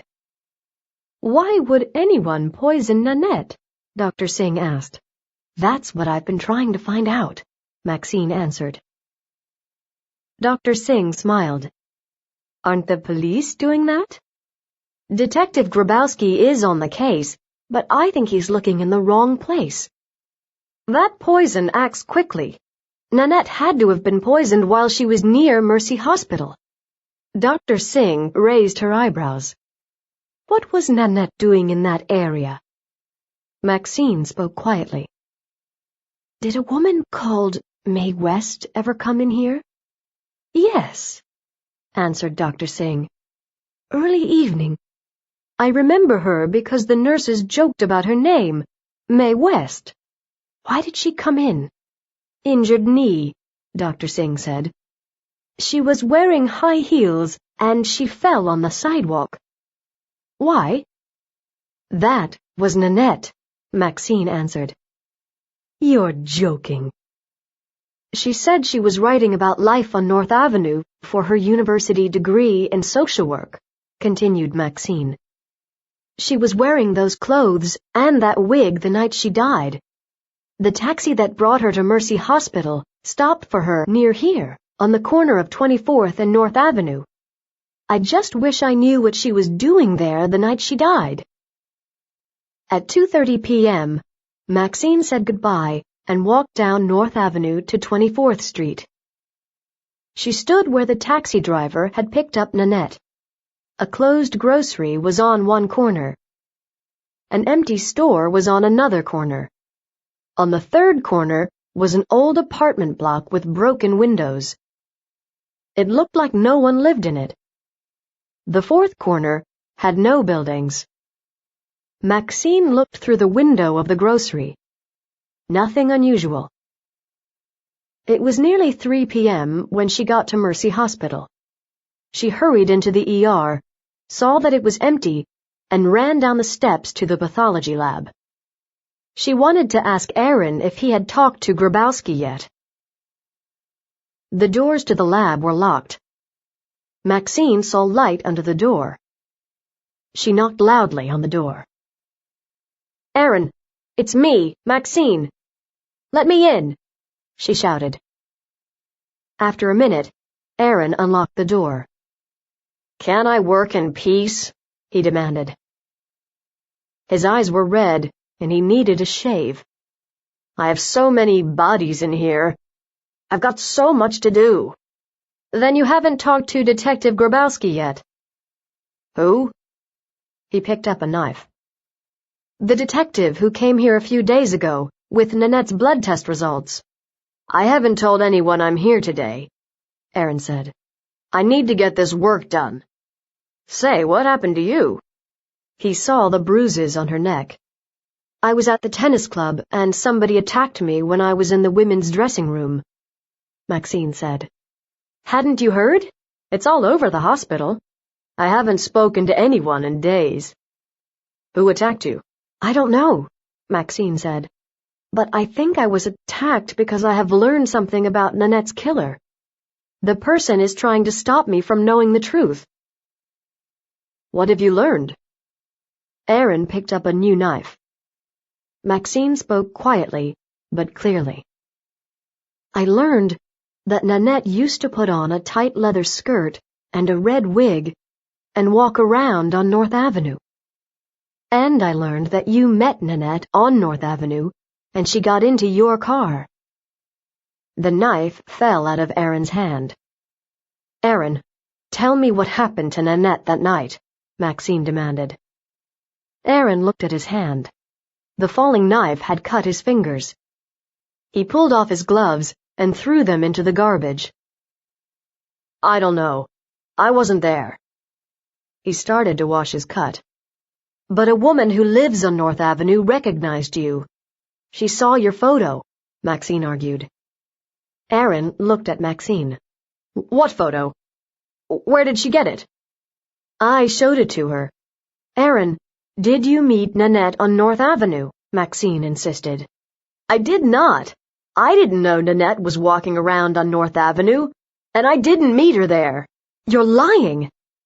But Maxine's argument was cut off by her pager calling her to the ER. She hurried out. Chapter 12. Another Attack. At 11:45 p.m., the ER was empty. Maxine felt exhausted. Shirley told her to go straight to bed. Maxine drove home with the windows open to let the soft night air cool her face.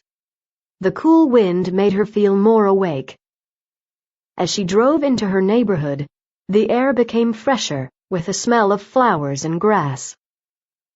A few streets from her house, she pulled into an all-night grocery for milk and bread. As she got back into her car, she saw the dark figure in the back seat a second before a belt came around her neck and was pulled tight. Maxine couldn't breathe. She tried to get the belt from around her neck, and as she did, her elbow hit the horn. The loud noise made the attacker let the belt loosen slightly. Maxine got her fingers under the belt and leaned forward to push hard on the horn with her elbow. A young man coming out of the grocery heard the noise and ran over to the car. The attacker in the back seat jumped out and ran away. The man drove her back to Mercy Hospital ER. Shirley was still there. She called Grabowski, who arrived in 15 minutes, and began questioning the man who had helped Maxine. The young man said that the attacker was wearing dark clothes, black gloves, and a black cap. He couldn't say for certain if it was a man or a woman.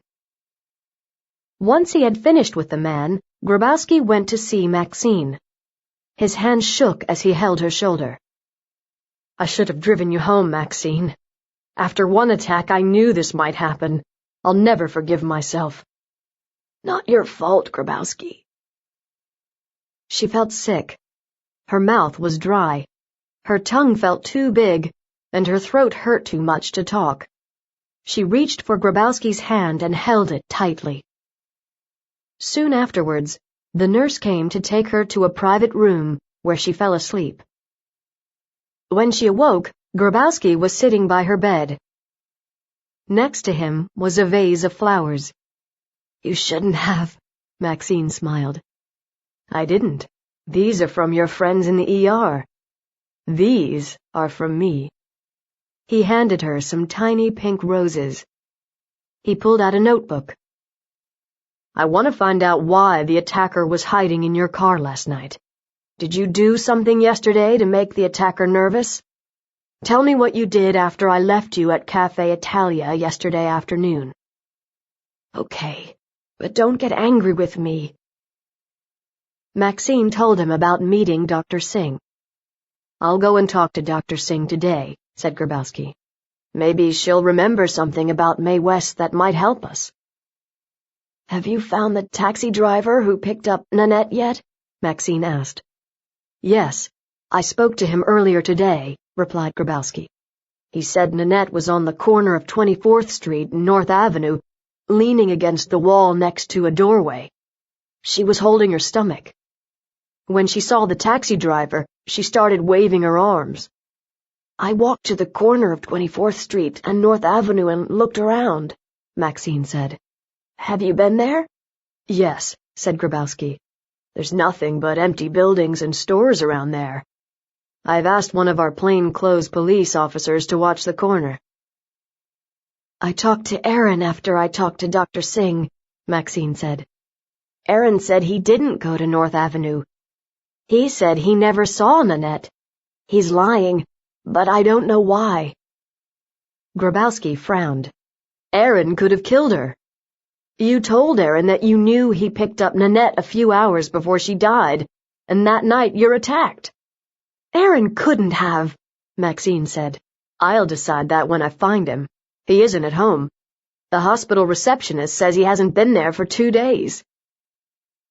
"He's hiding in his lab," said Maxine. "He locks the door when he gets behind with his work, and he doesn't tell the receptionist he is there." Grabowski left to find Aaron. Maxine slept. Hank stopped by at noon when he came to Mercy Hospital to see a patient. He kissed Maxine on the cheek. "It isn't safe for a single woman to work nights and go home to an empty house. Why don't you go back to Marquette University?" "I'm being attacked because of Nanette's death, Hank. I know something that someone doesn't want me to know. If only I knew what it was." Hank stood up angrily.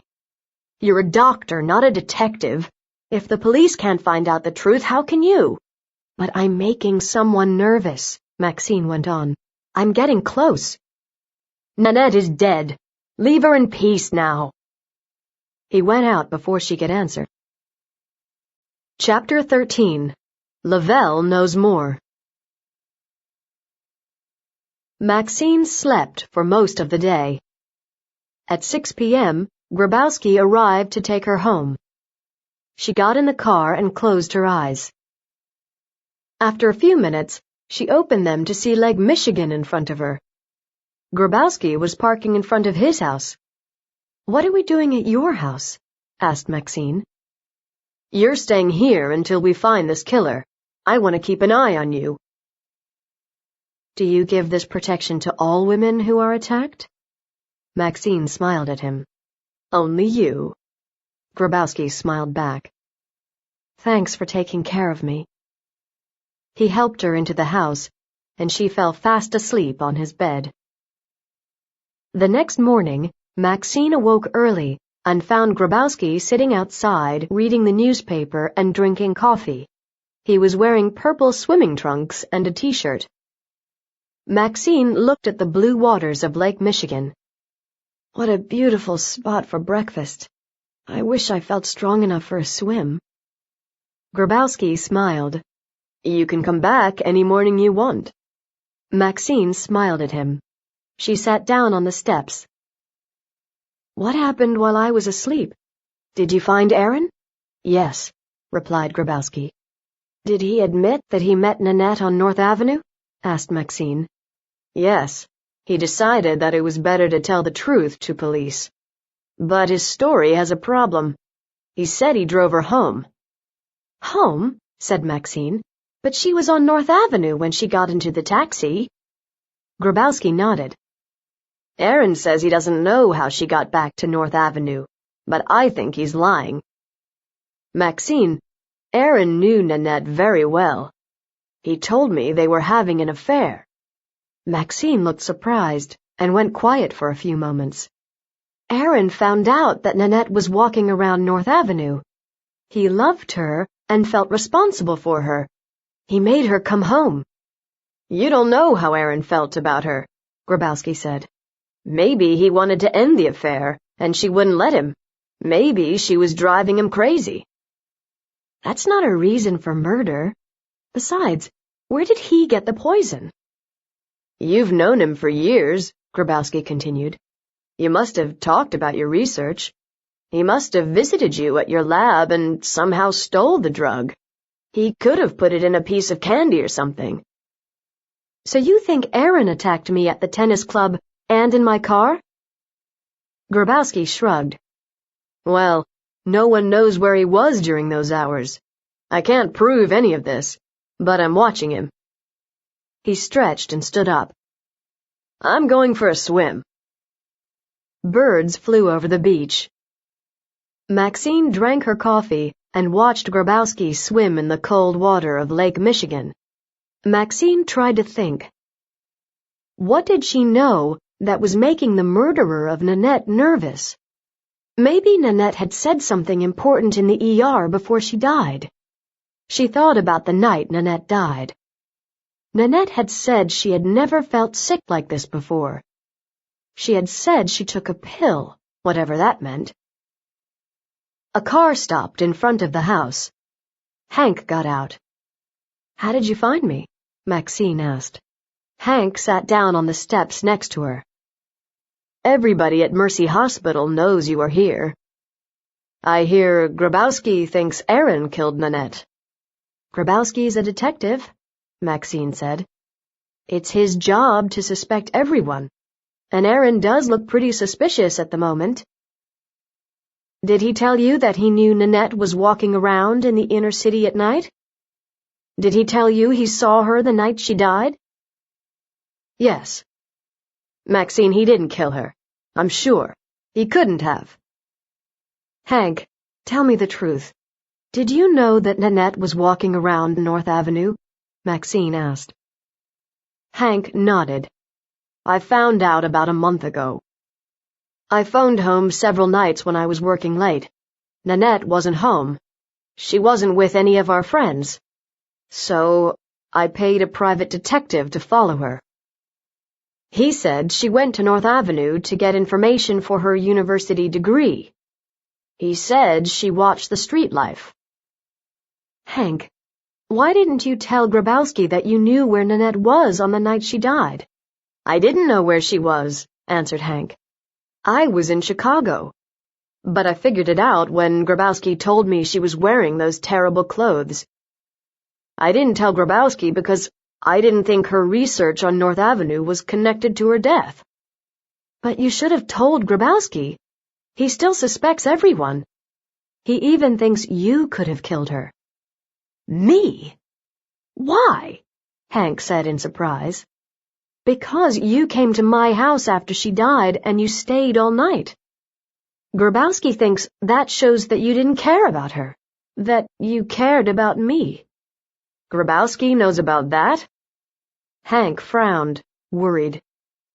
You parked your car on the wrong side of the street, and the street cleaner called the police, remember? You got a parking ticket. Then Grabowski must also think you had a reason to kill her, said Hank angrily. You could have got the poison. He sighed. I wish you hadn't started this investigation, Maxine. My friends and colleagues don't like having police come to their homes and asking them personal questions. I don't like it either. He got in his car and drove away. As he drove away, Grabowski came back from his swim. What did Hank want? I'm not sure. He told me he paid a private detective to follow Nanette, so he knew that Nanette was going there. Grabowski wasn't surprised. Lavelle said that Nanette talked to two men. One man just talked to her while Lavelle was there. The second man drove her away in his car the night she died. That was Aaron. Maybe Hank was the first man, Maxine suggested. Why didn't you ask Hank if he talked to Nanette when she was on North Avenue? Also, I can show photos of Hank to Lavelle. Let's go and get them. They're in my house. Good idea, said Grabowski, but I go alone. You stay here. And keep the door locked. When Grabowski got back, he sat down with Maxine and looked at the photos. There were photos of Hank talking to Virginia. Charlie was standing behind them. Aaron and Karina were eating. On Tuesday afternoon, Maxine went back to work at Mercy Hospital ER. She still had bruises on her neck, and now her right arm was bandaged from wrist to elbow, but she could use both her hands. The ER doors opened, and the first patient of the night was Lavelle. She had fallen again and cut her arm even more badly than before. "I'm going home to Alabama," Lavelle said. "I'm tired of Milwaukee. I've got about $10,000 in the bank. I'm gonna buy a house near my mother. A friend will drive me tonight. We'll get there in 2 days." "Where did you get $10,000, honey?" Shirley asked. Lavelle didn't answer. Shirley washed Lavelle's arm, and Maxine started to work on the cut. She noticed the pale spots on Lavelle's arm again.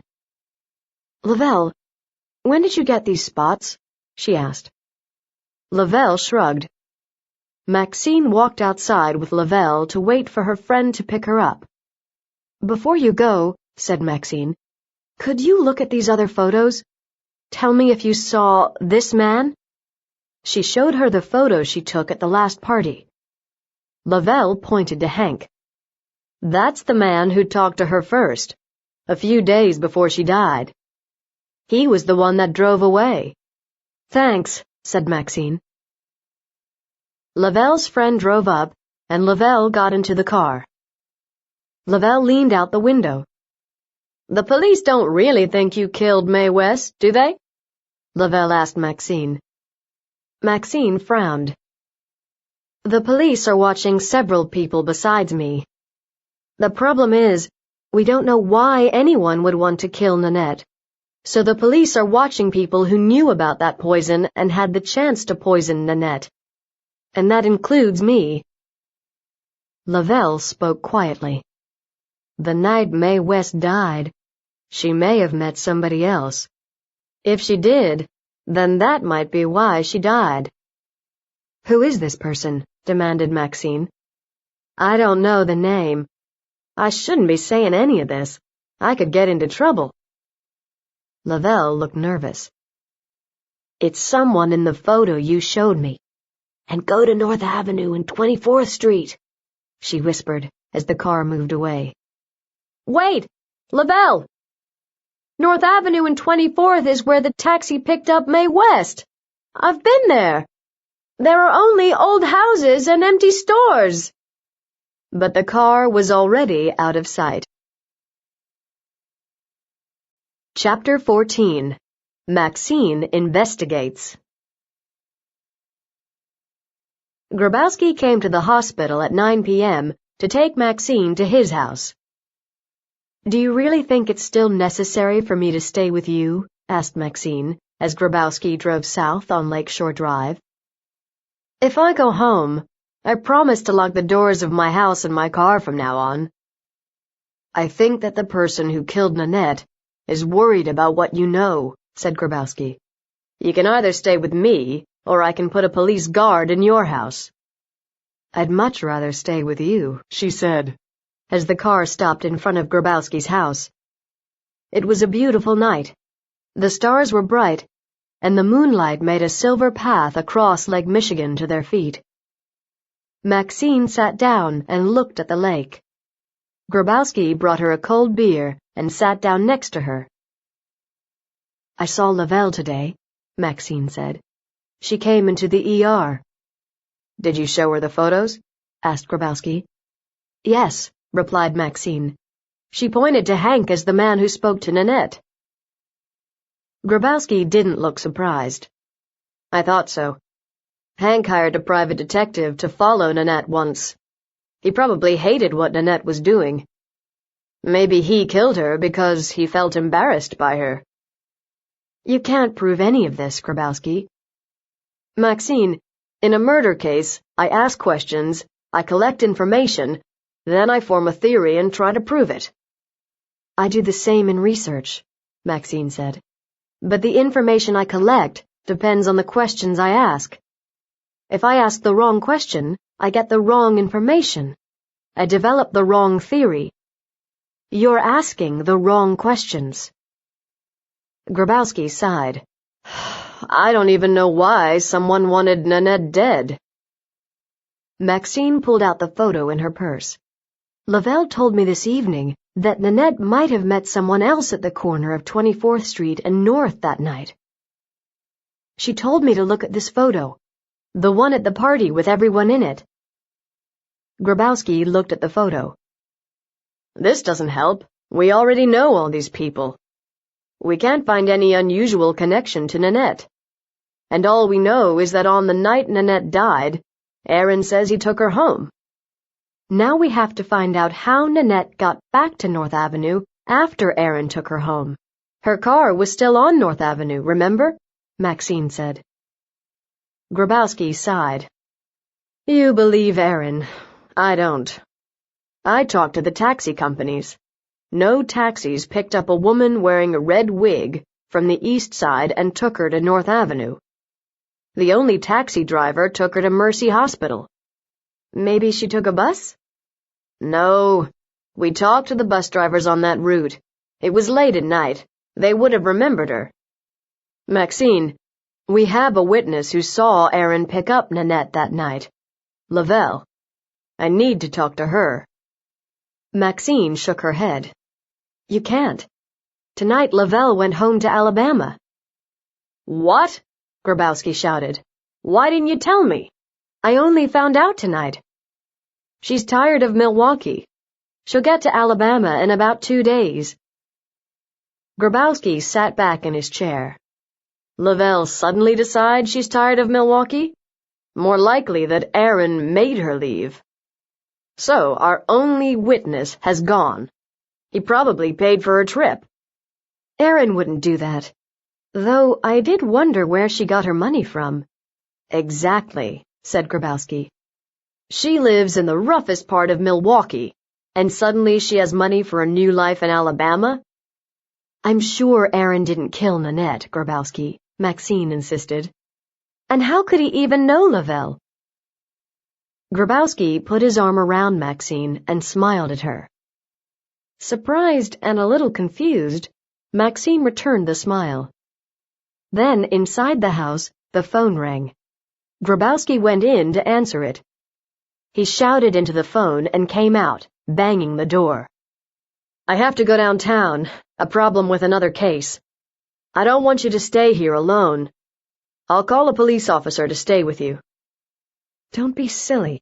I'll be fine, Maxine said. I worry about you. Everybody at Mercy Hospital knows where you are. I want you to go inside and lock the door. Open it only for me. He squeezed her hand and left the house.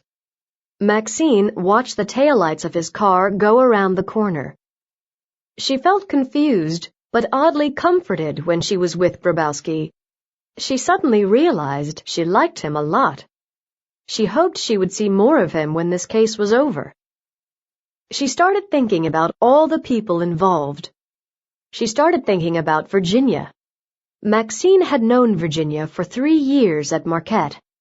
They used to discuss their research for hours. Charlie had said Virginia was having trouble with her research.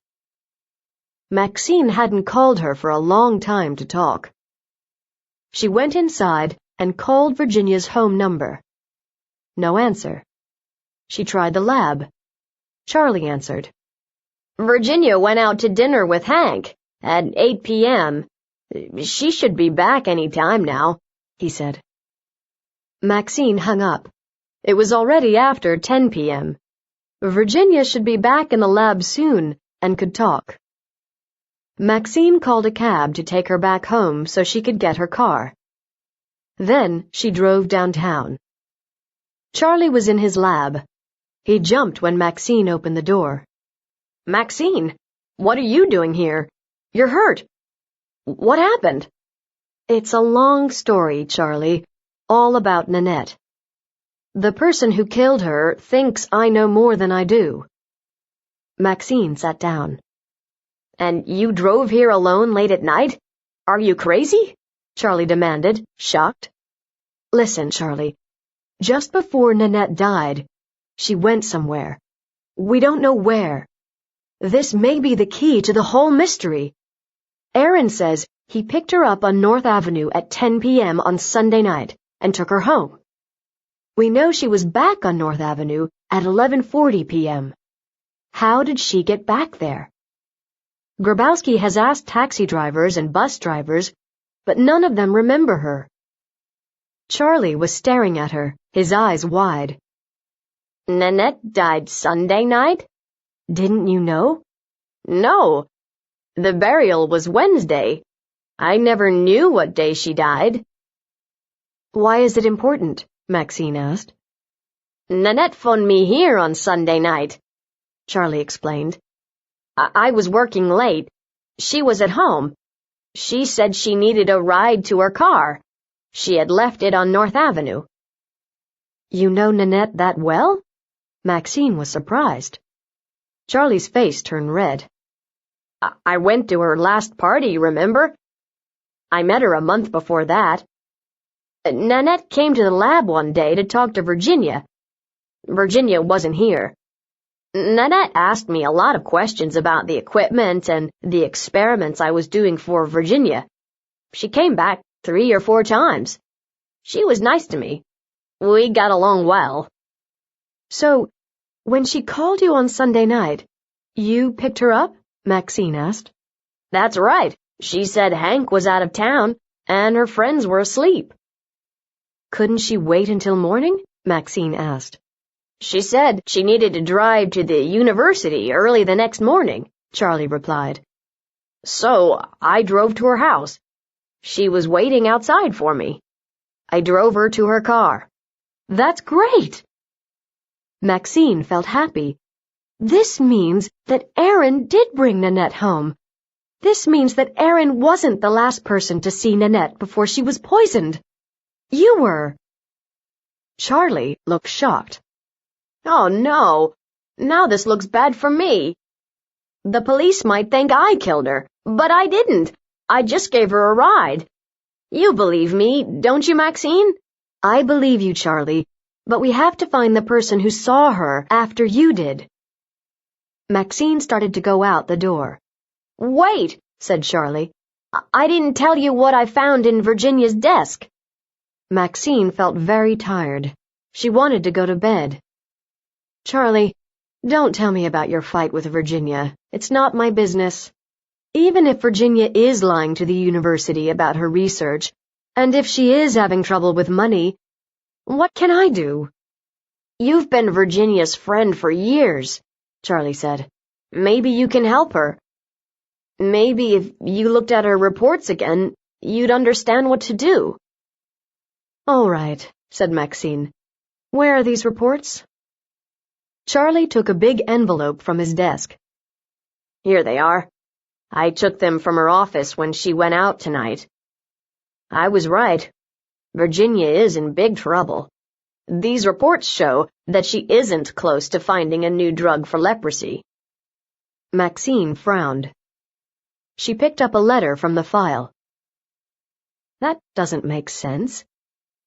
This is a copy of a letter that Virginia wrote to the university and the drug company. Virginia says that she has discovered a new leprosy drug, and she wants permission from the FDA to test it on humans. Strange. Charlie shook his head. These reports don't show good results, even on mice. The Federal Drug Administration would never allow her to test her drug on people. Maybe Virginia is lying about her research to the FDA, the drug company, and to the university, said Maxine. That's what I've been telling you, nodded Charlie. Virginia would lie rather than lose her research money and her position at the university. I need to talk to Virginia about this, said Maxine. Charlie looked at his watch. She should be back by now. Maybe she isn't coming back tonight. Maybe she's with Hank. His face turned red. Maybe you should wait until morning to talk to her. Maxine frowned. She wouldn't be able to sleep if she went home now. Lavelle had told her to go to the corner of 24th Street and North Avenue. She decided to go there. Maybe there would be something there at night, that wasn't there during the day. Chapter 15. 24th Street and North Avenue. Maxine drove down North Avenue and parked on 24th Street by the grocery. She noticed the doorway by the side of the grocery that the taxi driver had said Nanette was standing by. She decided to investigate. Maxine went through the doorway and up the stairs. At the top of the stairs, there was just an empty room. Disappointed, she came back down. But as she came out of the doorway, she saw two women walking toward her. They stopped and looked at Maxine suspiciously. "Can you help me?" Maxine asked. "I'm looking for a place that Lavelle told me about." The women looked at each other and then back at Maxine. "How do you know Lavelle?" one asked. "I'm her doctor at Mercy Hospital." The women looked at each other. "Lavelle isn't here," one said. "I know. She went to Alabama. Lavelle told me to come to 24th Street and North Avenue. She didn't say which house," Maxine answered. One woman pointed to the grocery. "It's up those stairs. Nobody's there now.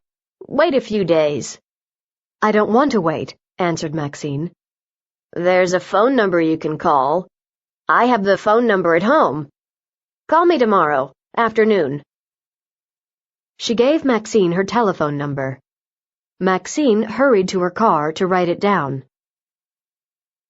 By the time Maxine got back to Grabowski's house, her eyes were heavy with sleep. Grabowski's car was parked in the garage. She opened the kitchen door slowly. Grabowski was asleep on the sofa. When she woke the next morning, Grabowski had left for work. A note lay under the coffee pot. Grabowski wrote that he would phone at noon. If she didn't answer, he would find her and arrest her for her own safety.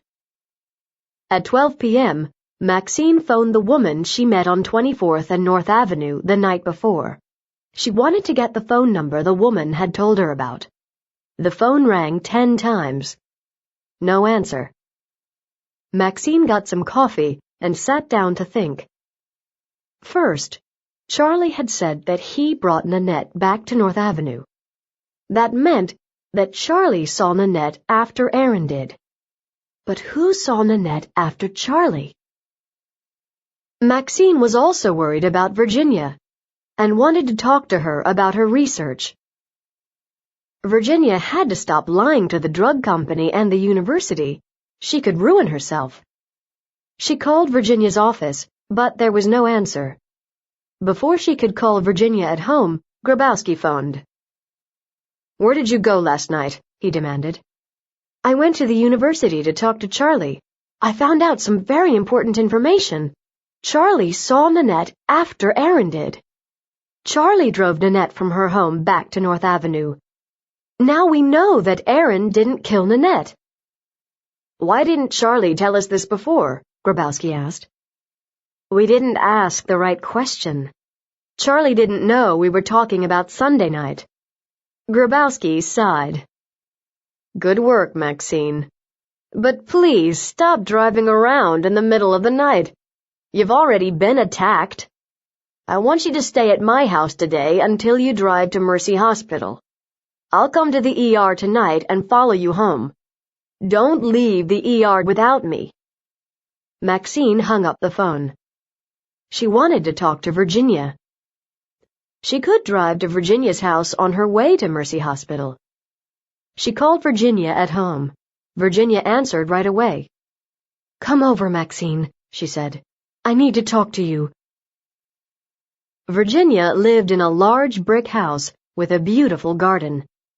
A stone wall around the garden had pots of flowers on it. Her house was only a few blocks from Maxine's house. Maxine rang the doorbell, but Virginia did not come to the door. "Virginia!" Maxine called, but there was no answer. She walked around the house. She knocked on the back door. "Virginia!" she shouted. but there was no answer. Maxine went to the garage to look for Virginia's car. The garage was near the back door. Virginia's car was in the garage with the engine running. There was a strong smell of gasoline. "Virginia?" Maxine shouted. "Help! Somebody call an ambulance!" she screamed in the direction of the street. She put a handkerchief over her mouth and nose and ran into the garage. Behind her, a shadow moved. She turned to see who it was. Then something hit her on the head. Everything went black. When she woke up, she was in an ambulance. There was another person lying next to her in the ambulance. Virginia. Virginia had also been hit on the head. The ambulance driver told Maxine that the neighbors had heard her screams. The neighbors had called the ambulance and the police. When they got to Mercy Hospital ER, Virginia and Maxine were sent to surgery. She got out of surgery 2 hours later. Grabowski was waiting for her. "I told you to go straight to work, Maxine." Grabowski's face was pale. "Why didn't you ask me to come with you to Virginia's house?" "I wanted to talk to Virginia about her research," Maxine said. "She wouldn't have talked about it with a police officer sitting there." "Where is Virginia?" "Home. She had a cut on the head, but it wasn't serious." "I have to talk to her," said Maxine. Grabowski shook his head. "A crazy person is following you. Promise me you will stay here until I take you home." Grabowski went out in the hall. He met Hank coming out of the elevator. Hank looked worried. "How's Maxine?" he asked. "What happened to her?" "She was attacked again, this time at Virginia's house." "Virginia was also attacked," answered Grabowski. "It's because of this stupid investigation," said Hank. "I told Maxine to stop. I told her she would get in trouble." "Where have you been?" demanded Grabowski. "I tried to reach you at 1 p.m. today. Your receptionist said you had just left. She didn't know where you were. Your cell phone was turned off." Hank looked nervous. "Aaron called me. We got some sandwiches and ate them in a park near my office. Aaron wanted to talk about Nanette. Aaron thought I didn't know that Nanette had been going to North Avenue. He thought I didn't know that he was having an affair with her. But I did know. I paid a private detective to follow her." Hank's pager beeped. He looked at his watch. "I'm busy. Talk to me later." Grabowski held up his hand. "An hour ago I arrested Aaron for the murder of Nanette." "No," said Hank. "You've made a mistake." "We found out that Aaron's car was parked 3 blocks from Virginia's house at lunchtime. He had time to hit Virginia on the head, turn on the car engine, and then hit Maxine before he met you for lunch." Chapter 16. Hank Takes Action. Maxine sat in her hospital room, unable to sleep or even rest. She didn't want to stay in the hospital, but the surgeon said she should stay at least 1 night. She kept thinking about Nanette. Hank walked into her room and sat down in the chair. He looked very tired. "Grabowski has arrested Aaron. I just spent 3 hours at the jail getting a lawyer for Aaron to get him out. I know Aaron didn't kill Nanette," he said. "Grabowski has made a big mistake," Maxine exclaimed. "Grabowski says that the police saw Aaron's car a few blocks from Virginia's house at the same time that someone attacked you and Virginia in Virginia's garage. The truth was that Aaron was parked in front of your house. He was waiting for you. He wanted to talk to you about Nanette. He wanted to tell you that he was sorry that he lied to you about following Nanette to North Avenue. He wanted to tell you that Nanette let him drive her home because he persuaded her that North Avenue at night was dangerous. But I hadn't been home for days. I was staying at Grabowski's," Maxine said. "Aaron didn't know that," said Hank. He'd been working hard in the lab and hadn't talked to anyone at Mercy Hospital. He waited outside your house for an hour.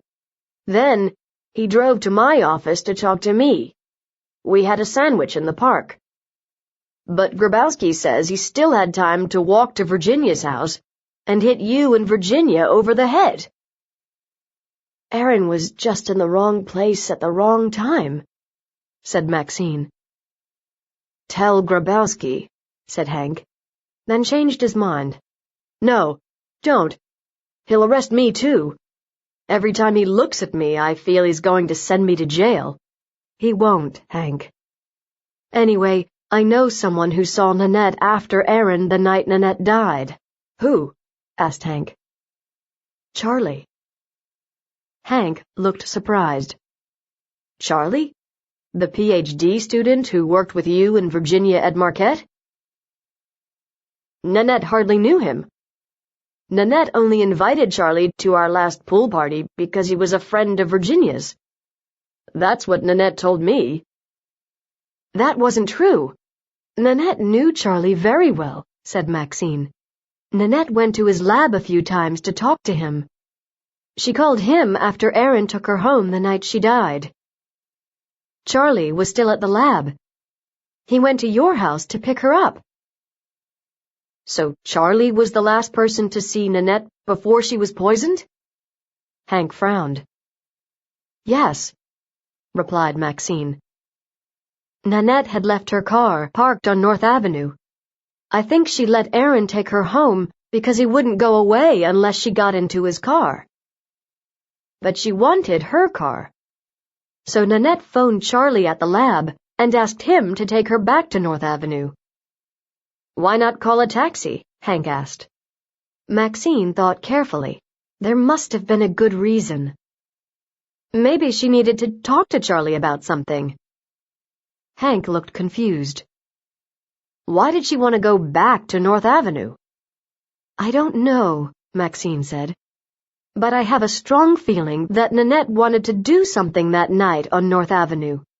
So Charlie drove to my house, picked up my wife, and drove her to North Avenue. Yes, nodded Maxine. Then Charlie brought the poison with him from the lab, said Hank. Charlie must have saved some poison from your experiments. He killed Nanette. Then you came to his lab and started asking questions. He got nervous, so he tried to kill you 3 times. Then Virginia got suspicious about what he was doing, so he tried to kill Virginia too. No, wait, Hank. I didn't say that Charlie killed Nanette. I just said that Charlie saw her after Aaron. Hank wasn't listening. He opened the door. I'm going to find Charlie. Wait! But the door closed. Maxine felt panic. Hank might do something dangerous when he found Charlie. Charlie was a quiet person. He only cared about his work. He didn't have many friends. He liked Nanette because she talked to him and made him feel important. Why would Charlie poison Nanette? And would Charlie try to kill Maxine? Charlie and Maxine had been friends for years. On the other hand, Charlie didn't like Virginia. Virginia had stopped Charlie from getting his PhD for years. If Virginia were gone, Charlie could get his PhD, get his own research money, and get Virginia's lab. Had Charlie changed Virginia's research reports to make her look bad? Had Virginia found out? That would be a reason for Charlie to attack Virginia. But Maxine tried to imagine Charlie hiding in Virginia's garage and hitting Virginia and Maxine on the head. It didn't seem possible. And how was that connected to Nanette? Maxine thought and thought. She thought about the other people connected to this case. Hank, Aaron, Lavelle. Lavelle! She had told Maxine to go to 24th and North Avenue, and Maxine had done that. But she hadn't yet spoken to the woman she had met there. The woman had said she had a phone number that was connected to the room above the grocery. Maxine grabbed her purse and pulled out everything. She was looking for the paper where she had written the woman's phone number. She pulled out the photos she had shown to Lavelle and the phone number. She called the number. The woman answered. Yes, I have the number. Wait a second, I'll get it, she said to Maxine. While she waited, Maxine looked at the photos. In one, Nanette had her arms around Aaron. Charlie was watching. Virginia and Hank were standing behind them, talking. Was this the photo of all the people that Lavelle had been talking about? Here's the number, said the woman on the phone. Maxine wrote it down. She couldn't believe it. It was the phone number of Charlie's lab. Why did this woman have Charlie's lab phone number? How was this connected to Nanette? Then the phone rang. Grabowski? Maxine shouted into the phone. Corina, a quiet voice answered. I called to find out how you are. Suddenly, Maxine knew the answer.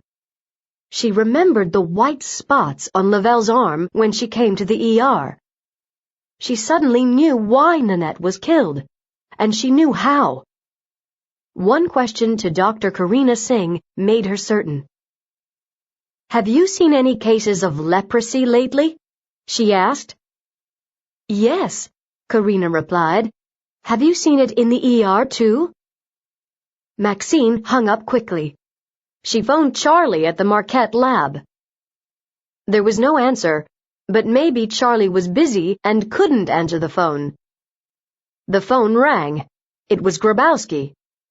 Hank's going to Marquette, Maxine shouted. He thinks Charlie killed Nanette. I'm going there now, she said. Stay right where you are, Grabowski shouted, but Maxine hung up the phone. Then she got out of bed and put on her clothes, hurried out of the hospital, and got into a taxi. The taxi dropped her on the street near the Marquette Biochemistry Building.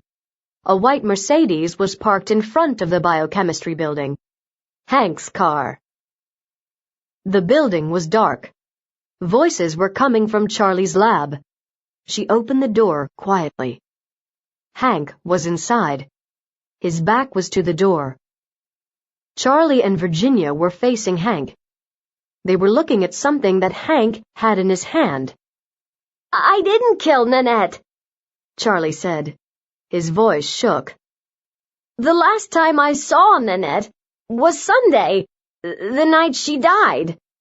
She phoned me here at the lab about 11:30 p.m. She was at her house. She said her car was parked on North Avenue. She wanted her car. She asked me to drive her there. Why did she call you? Hank asked. Why didn't she call a taxi? When she phoned, she wanted to talk to Virginia. But I told her that Virginia had gone home, so she asked me to come. Then, in the car, she kept asking more questions about Virginia's research. Stop talking about Virginia, Hank shouted.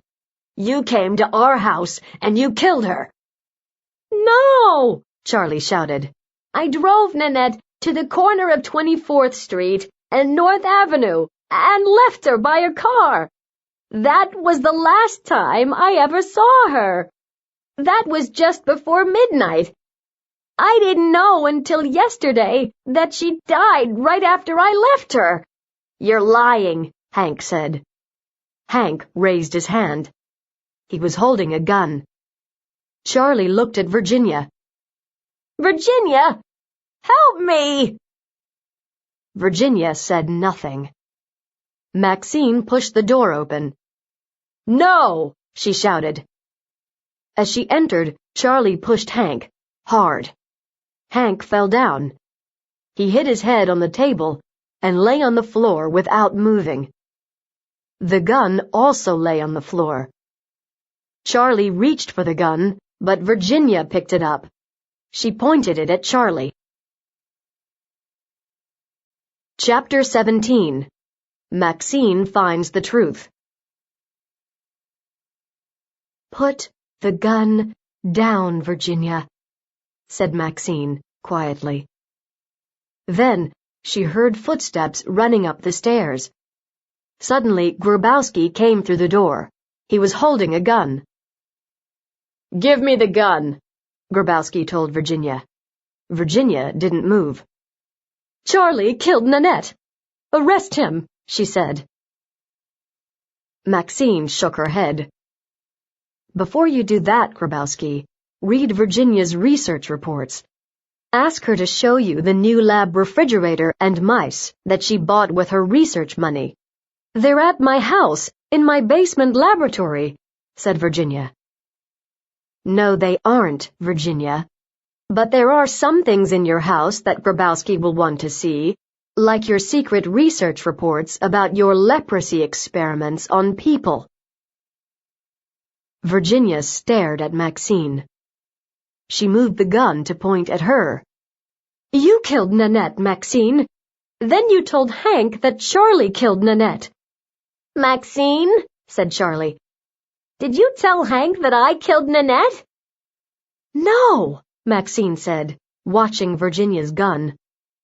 "I told him you saw Nanette after Aaron did. But you weren't the last person to see Nanette before she swallowed the poison. Virginia was. Virginia poisoned Nanette." "What?" Charlie gasped. "Virginia had a big secret. Nanette found out," said Maxine. "It was a secret that would have ruined Virginia forever." "Is that true, Virginia?" asked Charlie. Virginia didn't answer. Maxine said to Virginia, "Were you shocked, Virginia, when Nanette walked into your little room on North Avenue? Did you recognize her in that red wig and leather miniskirt?"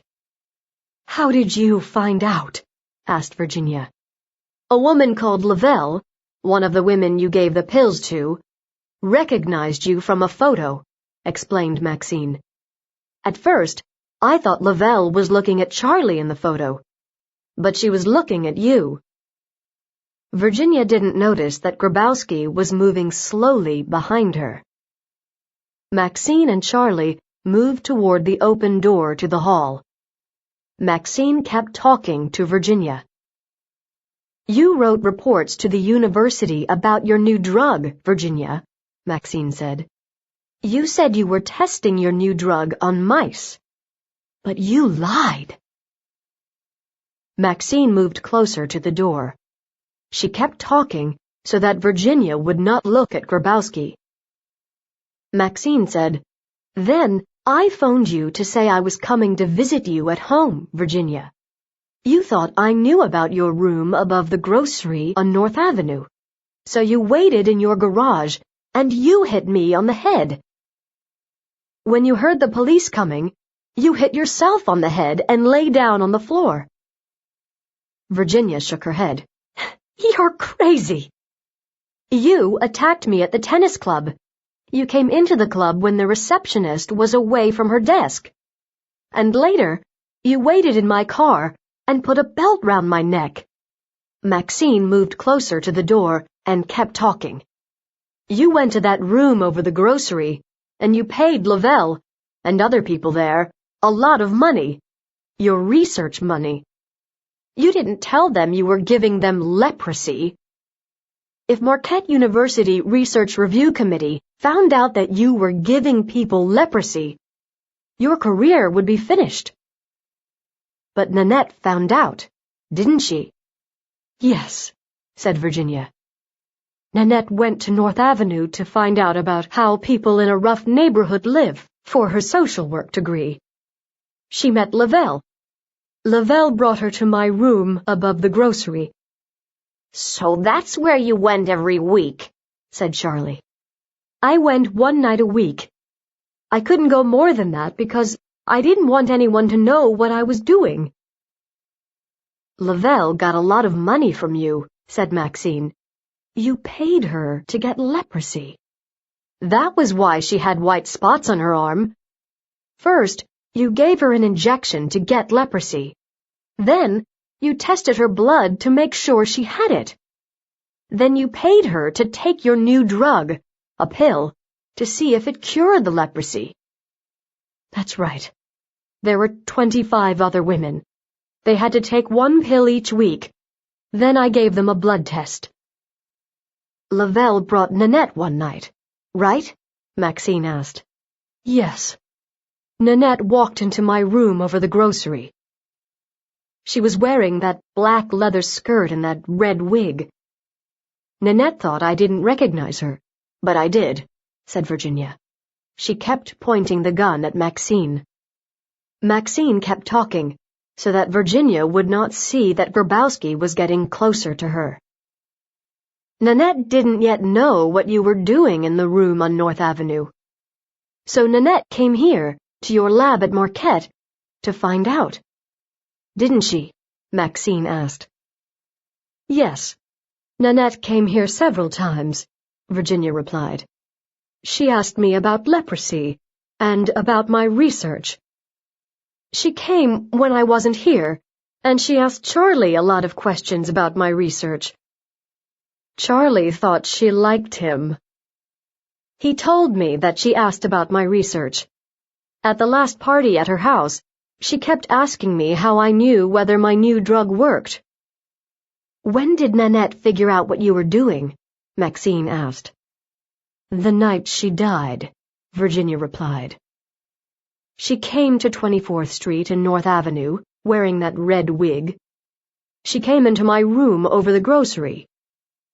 She said she was Lavelle's neighbor. She told me she had got an injection from me the week before, and that she now needed the pill. She probably thought she could hide the pill and find out what it was later. But I pretended I didn't know her, and I made her take the pill while I watched, just like I did with the other women. But her pill had tetrodotoxin in it. So you killed her? Maxine said. Yes, Virginia went on. Before you left Marquette, I stole a few drops of your solution and put drops of water in their place. I was worried that Charlie knew that I was experimenting on humans. I thought I might have to give him the poison. Charlie had searched my desk and kept trying to find out what I was doing. Why did Nanette swallow the poisoned pill? Why not? It looked like the pills I had given everyone. Nothing bad happened to them. Maybe she thought one pill wouldn't harm her. I think she planned to come back another night with Hank and show him what I was doing. But it was too late, said Maxine. Nanette only had a short time to live. Grabowski was now close to Virginia. He grabbed the gun. You're under arrest for the murder of Nanette Meyer. You have the right to remain silent. Chapter 18. Postmortem. Maxine, Grabowski, Shirley, Karina, and Charlie were sitting in a restaurant near Mercy Hospital having lunch. When did you know that Virginia was the murderer? Asked Karina. I made the connection when I was sitting in the hospital, thinking about all the people in this case, said Maxine. The last clue was the phone number that I got when I called the woman I had met on the street by the grocery at 24th and North Avenue. Whose phone number was it? Asked Shirley. It was the number of the lab that Charlie and Virginia shared. As soon as I saw the number, I knew either Virginia or Charlie had killed Nanette. Then Karina called. I knew then that Virginia poisoned Nanette. How? Asked Shirley. When I heard Karina's voice, I suddenly saw the connection between Virginia, Nanette, and the room over the grocery. The connection was leprosy. How did you know that? Asked Shirley. A week before, Lavelle had come into the ER. I saw the marks of leprosy on her arms. I didn't know that Lavelle had leprosy then. But when Karina called me in the hospital, I remembered that a month before, she had told me that one of her patients in the North Avenue clinic had leprosy. I remembered the white spots I saw on Lavelle's arms. And I remembered that Virginia was doing experiments with leprosy drugs. So, when Karina called me in the hospital, I asked her if she had seen any more cases of leprosy. When she said yes, I was sure that Virginia was using that room over the grocery on North Avenue. She gave people leprosy, and then she gave them her drug.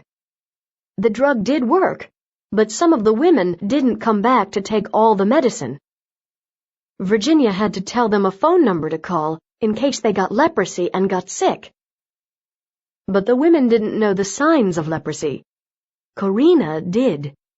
Charlie added, Virginia couldn't give them her own office or home phone because someone might have found out her secret.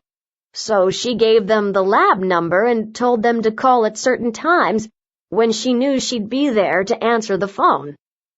So that's the end of Virginia's career, said Karina. And what about yours, Maxine? Are you going back to your own research at Marquette, or will you stay at Mercy Hospital ER? Maxine smiled. I think I like working at Mercy Hospital ER. Grabowski smiled at Maxine. And I liked working with you on this case. Now that it's over, would you like to go out with me on a real date? What did you have in mind? She asked. Let's go bowling, he suggested. Maxine laughed. Grabowski, you're such a romantic.